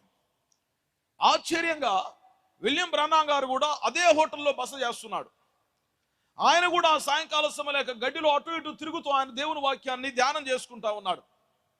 ఆయన చూస్తే ఆమెకు ఆనందానికి అవధులు లేకుండా, పట్ట పగ్గాలు లేకుండా అయిపోయి, నేను ఏదైతే అడగాలనుకున్నా ఆయన అడగాలని చెప్పేసి పరిగెత్తుకుంటూ ఆయన దగ్గరికి వచ్చింది. ఆయన ఇలా నడుస్తూ ఉన్నాడు, ఆయన వెనకాల నుంచి ఆమె వచ్చేసింది. వచ్చి గట్టిగా పరిగెత్తుకుంటూ వచ్చి ఆయన నడుస్తుంటే వెనకాల నుంచి, ఆర్ యు మిస్టర్ బ్రానాం, అయ్యా మీరు సహోదరుడు బ్రహ్నాం గారేనా అని ఆమె కేకలు పెట్టి అడిగేసరికి నడుస్తూ వెళ్ళి ఆయన వెనకకు తిరిగి, నేను క్రీస్తును కాదు సహోదరి అని చెప్పి అక్కడి నుంచి వెళ్ళిపోయినాడు ఆయన. హల్లెలూయా, నేను క్రీస్తును కాదు. ఆమె అడిగింది ఏంటిది, నీవు బ్రహ్నాంవా, కానీ ఆ మనసులో ఉన్న ఆలోచన ఏంటిది, ఈయనే క్రీస్తు కదా అడగాలని చెప్పేసి అనుకుంది. ఆయన ఆమె హృదయ రహస్యాన్ని ఎరిగిన వాడై వెనకకు తిరిగి, నేను క్రీస్తును కాదు సహోదరి అని వెళ్ళిపోయాడు. ఎన్నో కార్యాలండి చెప్పుకుంటా పోతే, కనీసం 2 లక్షల దర్శనాలు, వివేచనలు ఒక్కటి కూడా ఫెయిల్ కాకుండా నిలబడ్డాయి. ఎందుకంటే ఆయన దేవుని చేత పంపించబడిన ప్రవక్త. ఆమేన్. కాబట్టి ప్రియులారా, వాక్యము లేఖనం ఏదైతే ఉందో గమనించండి. ఇశ్రాయేలు దేవుడు దేవుడే. ఇశ్రాయేలు ప్రజల్ని, ఇదిగో మీరందరూ ఐగుప్తు దేశం నుంచి బయటకు వచ్చేసేయండి అని చెప్పేసి గట్టిగా మాట్లాడితే ఆకాశం నుంచి స్వరం వింటే 20 లక్షల మంది వెంబడించరా? 20 లక్షల మంది దేవుడు చెప్పినట్టు చేయరా? కానీ దేవుడు ఎందుకు మోషేని పంపించినాడు? మరలా చాలా మంది అంటారు, మనకు ప్రవక్త అవసరం ఏంటండి, మనకు ఎంతో మంది సేవకులు ఉన్నారు కదా, మనకు ప్రవక్త అవసరం ఏంటి, మనకు తక్కువ మీద వాక్యం ఉంది, బైబిల్ ఉంది కదా అని చెప్పేసి అంటారు. But God has a purpose and also a programme. దేవునికంటూ ఒక ప్రణాళిక ఉన్నది, ఒక విధానం ఉన్నది. ఆ విధానము చొప్పునే దేవుడు కార్యం చేస్తాడు. కాబట్టి దేవుడు తన ప్రజలతో మాట్లాడాలంటే మోషేతో మాట్లాడుతున్నాడు. మోషేతో దేవుడు మాట్లాడితే మోషే ప్రజలతో మాట్లాడుతున్నారు. ఒకసారి దేవుడు డైరెక్ట్గా దిగొచ్చినాడు. దిగొస్తే వాళ్ళు ఏమన్నారు తెలుసా? అయ్యా, మేము డైరెక్ట్గా మిమ్మల్ని చూస్తే కనుక మేము చచ్చిపోతాం, బ్రతకలేము, కాబట్టి దయచేసి మాకు డైరెక్ట్గా వద్దు అంటే అప్పుడు దేవుడు తనను తాను తగ్గించుకున్నాడు. కాబట్టి రాత్రికాల సమయంలో ప్రియ సహోదరుడు సోదరి, దేవుని ప్రణాళికను మనం తప్పు అనలేము. దేవుని యొక్క ఉద్దేశమును మనం ఎంత మాత్రం వ్యతిరేకించకూడదు. ఎందుకంటే దేవుడు తన యొక్క ప్రవక్త అయిన మోషే ద్వారా సెలవిచ్చినాడు, నా వంటి ఒక ప్రవక్తను దేవుడు మీ మధ్య నుంచి పుట్టిస్తాడు, అతను చెప్పిన ప్రతి మాట మీరు వినవలను. ఒకవేళ ఎవరైనా అతని యొక్క మాటను గౌరవించకుండా ఆయన మాటను తృణీకరించినట్లయితే వాడు జనముల్లో ఉండకుండా సర్వనాశనమగును. ఈయన శపించుడు కాదండి, దేవుని యొక్క వాక్యాన్ని గుర్తు చేస్తున్నాను. ఆమేన్. కాబట్టి ప్రియులారా, నిజముగా ఇది నీ జీవితంలో దేవుడు అనుగ్రహించిన మహత్తరమైన గొప్ప అవకాశం. రక్షణను అందిస్తానికి దేవుడు నిన్ను ప్రేమించి ఈ స్థానిక సంఘాన్ని పాస్టర్ గారిని ఏర్పాటు చేసుకుని ఈ కూటాలు ఏర్పాటు చేసి మీకు వాక్యాన్ని తీసుకొచ్చి మీ కళ్ళ ముందు పెట్టాడు. దేవుడు దీనికి సాక్షి. ఈరోజు మీరు రక్షణ లేకపోతే రక్షణ కోల్పోవటం అనేది దేవుడు మీ జీవితానికి మీకు అప్పగిప్పేసినాడు. It is just up to you. ఇది నీకు సంబంధించింది. రక్షణ పొందాలా, రక్షణ తృణీకరించాలా అనేది. కాబట్టి మన సిద్ధాంతము, మన సంస్థలు, మనకు ఆలోచనలు, మన పెరిగిన వాతావరణం, మన తాతలు ముత్తాతల కాలం నుంచి వచ్చినటువంటి అవన్నీ కాదండి. ఇప్పుడు నిన్ను ప్రేమించినాడు దేవుడు, నీకు రక్షణ మార్గాన్ని ఇచ్చినాడు. ఆ రక్షణ మార్గంలో నువ్వు అడుగు పెడితేవా నువ్వు రక్షించబడతావు. దేవునితో నిరంతరం నివాసం చేస్తావు. దేవుడు వచ్చినప్పుడు ఆయన యొక్క సంఘం ఎత్తబడేటప్పుడు నీవు ఆయనతో పాటు కలిసి ఎత్తబడతావు. అందుకు దేవుడు మనందరికీ సహాయం చేయనుగాక. మేము మాత్రమే కాదు, ఇక్కడ వాక్యమైన ప్రతి ఒక్కరు కూడా మాతో పాటు కలిసి దేవుని రాజ్యంలో చేర్చబడాలని హృదయపూర్వకంగా ఆశిస్తున్నా. దేవుడు మీ హృదయాలు తెరిచి వాక్యమును మీ హృదయంలో పదిలపరిచి భద్రపరిచి దాన్ని ఫలింప చేయనుగాక. నా ప్రియ సహోదరుడు సోదరి, ఇట్స్ మై హంబుల్ రిక్వెస్ట్. నా దీనమైనటువంటి రిక్వెస్ట్ ఏంటంటే వాక్యమును దయచేసి యథార్థమైన హృదయంతో చూడండి. సిద్ధాంతాలు, పట్టింపులు, భేషణాలు ఇవన్నీ వదిలిపెట్టేసి రక్షణ దగ్గరికి వచ్చాం, దేవుని దగ్గరికి వచ్చాం. ఇవన్నీ కాదు, దేవుడు మనకు కావాలి, రక్షణ మనకు కావాలి. ఆమేన్. కాబట్టి రాత్రికాల సమయంలో ఈ వాక్యము దేవుడు నాకు అనుగ్రహించినాడు గనక దయచేసి స్వీకరించండి. ఇదే రక్షణ దినము. ఆమేన్. దయచేసి తల వంచండి, ప్రార్థన చేసుకుందాం. దేవానికి స్తోత్రములు, స్తోత్రములు ఆయన, స్తోత్రములు. పరిశుద్ధుడా నీకు వందనములు, నీకు స్తోత్రములు, స్తోత్రములు. సహోదరుడ, సహోదరి, దయచేసి రాత్రికాల సమయంలో సజీవుడైన దేవుడు నీకు వాక్యాన్ని ఇచ్చినాడు. వాక్యమును నీ కళ్ళ ముందు సాక్షాత్కింపరింపజేసినాడు. దేవుడు తా యొక్క వాక్యమును నీ కళ్ళ ముందు ప్రదర్శించినాడు స్పష్టముగా. దేవా, ఈ రాత్రికాల సమయంలో నేను నిశ్చయముగా నీవు నిజమైన దేవుడు అనియు, ఒకే ఒక దేవుడు అనియు, ఆ ఒక్క దేవుడైన నీ పేరు ప్రభువైన యేసుక్రీస్తు అని నేను నమ్ముచున్నాను. నమ్మిన నేను ఆ యేసుక్రీస్తు నామములో రక్షణ కోసమై, నా పాప క్షమాపణ కోసమే బాప్తిసం పొందాలనుకుంటున్నానని ఆశపడ్డట్టయితే దయచేసి మీ స్థలాల్లో మీరు నిలబడండి ప్రియులారా. మీకోసం నేను ప్రార్థన చేయబోతున్నాను. ఎంత మాత్రం కూడా సిగ్గుపడాల్సిన అవసరం లేదండి. రక్షణ విషయంలో సిగ్గుపడువాడు ఎట్టి పరిస్థితుల్లో దేవుని రాజ్యంలో ప్రవేశించలేరు. ఎవరు ఏమనుకుంటున్నారో మనకు సంబంధం లేదు, ఎవరు ఏం ఆలోచిస్తున్నారో మనకు సంబంధం లేదు. మనకు కావలసింది రక్షణ, మన దేవుడు. కాబట్టి రాత్రికాల సమయంలో సహోదరుడ, సహోదరి, ఆ దేవుడు ఒక్కడే. ఆయన పేరు ప్రభువైన యేసుక్రీస్తు. ఆ యేసుక్రీస్తు నామములో బాప్తిసం, నిజ బాప్తిసం. ఆ నిజ బాప్తిసం ద్వారానే రక్షణ ఉన్నది. ఆ రక్షణ ద్వారానే దేవుని రాజ్యంలో చేరతానని నమ్మినట్లయితే, నీ బాప్తిసం పొందుకుంటానికి నీ హృదయం సిద్ధపడ్డట్లయితే, నీ హృదయం నీతో గద్దిస్తున్నట్లయితే దయచేసి లేచి నీ స్థలంలో నిలబడు. ఇక మీ హృదయాన్ని దేవుడు చూస్తున్నాడు. మనుషులు ఏమనుకుంటారో అనేది కాదు, మనుషులు ఏం ఆలోచిస్తున్నారనేది కాదు. దేవుడు నీకు మధ్యలో ఉన్న వ్యక్తిగతమైన సంబంధం ఇది. రక్షణ ఇచ్చేది దేవుడు, రక్షణ పొందుకునేది నీవు గనక ఎవరి ప్రభావానికి లోను కాకు, ఏ సంఘం యొక్క ప్రభావానికి లోను కాకు, ఏ మనుషుని యొక్క ప్రభావానికి లోను కాకు, ఏ సమాజం యొక్క ప్రభావానికి లోను కాక దేవుని ప్రభావం కింద ఉండి రక్షణ పొందుకున్నటికి ఇదే నీకు రక్షణ దినము. దయచేసి సహోదరుడ, సోదరి, నీ అంగీకారాన్ని లేచి నిలబడి తెలుపు. ఇదిగో నీ కోసం ప్రార్థన చేస్తున్నాం. దేవుడు దిగి వచ్చినాడు ప్రియులారా, దేవుడు ఇక్కడ సంచరిస్తున్నాడు ప్రియులారా. ఇదిగో మీ హృదయాన్ని గమనించే దేవుడు, మీతో మాట్లాడిన దేవుడు, మీతో నిలబడిన దేవుడు ఈ రాత్రి కాల సమయంలో మీకు రక్షణ అనుగ్రహిస్తున్నాడు. ఇది నీ రక్షణ దినము, ఇదే నీ సమయము. God bless you my brother, God bless you my sister. సహోదరి, సహోదరులారా, దేవుడు మిమ్మల్ని దీవించును గాక. నిలబడ్డ మిమ్మల్ని దేవుడు ఆశీర్వదించును గాక. ఇదిగో మీరు దేవుని కుమారులు, కుమార్తెలై ఉన్నారు. వాక్యం మీ హృదయాన్ని తాకినప్పుడు మీరు దాన్ని అంగీకరించినారు.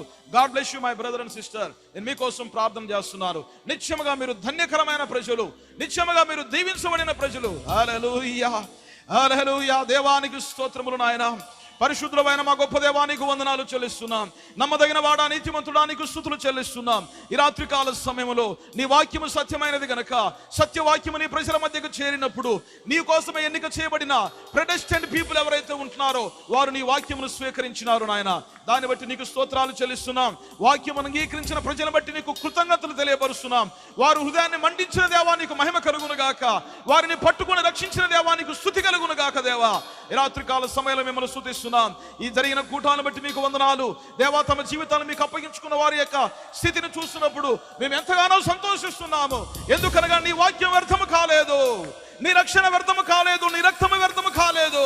దేవా, ఈ రాత్రికాల సమయంలో తమ జీవితాలను నీకు అప్పగించుకున్నటువంటి సహోదరి సహోదరులను ఆశీర్వదించండి నాయన. వారిని ఇది మొదలుకొని ఎత్తబడుట్లో నీ రాజ్యమును చేరేంత వరకు దేవా మీరే వారి హస్తాలను బట్టి నడిపించమని కోరుచున్నాం. వారు ఏ స్థలంలో ఉంటున్నారో వారిని సాతానును ముట్టకుండానట్లుగా క్రీస్తు అనబడిన నీ యొక్క నామము యొక్క రక్షణ కవచములో వారిని భద్రపరచమని కోరుచున్నాం. దేవా, ఈ కూటాలు ఏర్పాటు చేసిన స్థానిక సంఘాన్ని పాస్టర్ రాజు గారిని దీవించండి. వారి ప్రయాస వ్యర్థము కాలేదు నాయన, మేము నమ్ముచున్నాము. ప్రయాస వ్యర్థము కాలేదు. దాన్ని బట్టి నీకు స్తోత్రాలు చెల్లిస్తున్నాం. నీకు మహిమ, నీకు ఘనత నాయన. ఇక్కడ వచ్చినటువంటి ప్రతి సేవకుని, ప్రతి విశ్వాసిని, విశ్వాసురాలను దీవించండి. మహిమ నీకే చెల్లిస్తూ, ఘనత నీకే సమర్పిస్తూ దేవా, నాటబడిన వాక్యము ఫలించి అభివృద్ధి పొంది నీ కొరకే అనుకూలమైన ఫలమును ఫలించును గాక. నీకు వందనాలు చెల్లిస్తూ, మహిమ నీకే సమర్పిస్తూ యేసు క్రీస్తు ఘనమైన నామములో ప్రార్థిస్తున్నాము. ఆమేన్, ఆమేన్. దర్శించండి, దేవుడు మీకు రక్షణ అనుగ్రహిస్తున్నాడు. దేవుని నామానికి మహిమ. పాస్టర్ గారికి నాకు ధన్యవాదాలు తెలియపరుస్తూ సమయాన్ని మళ్ళీ అప్పగిస్తున్నాను.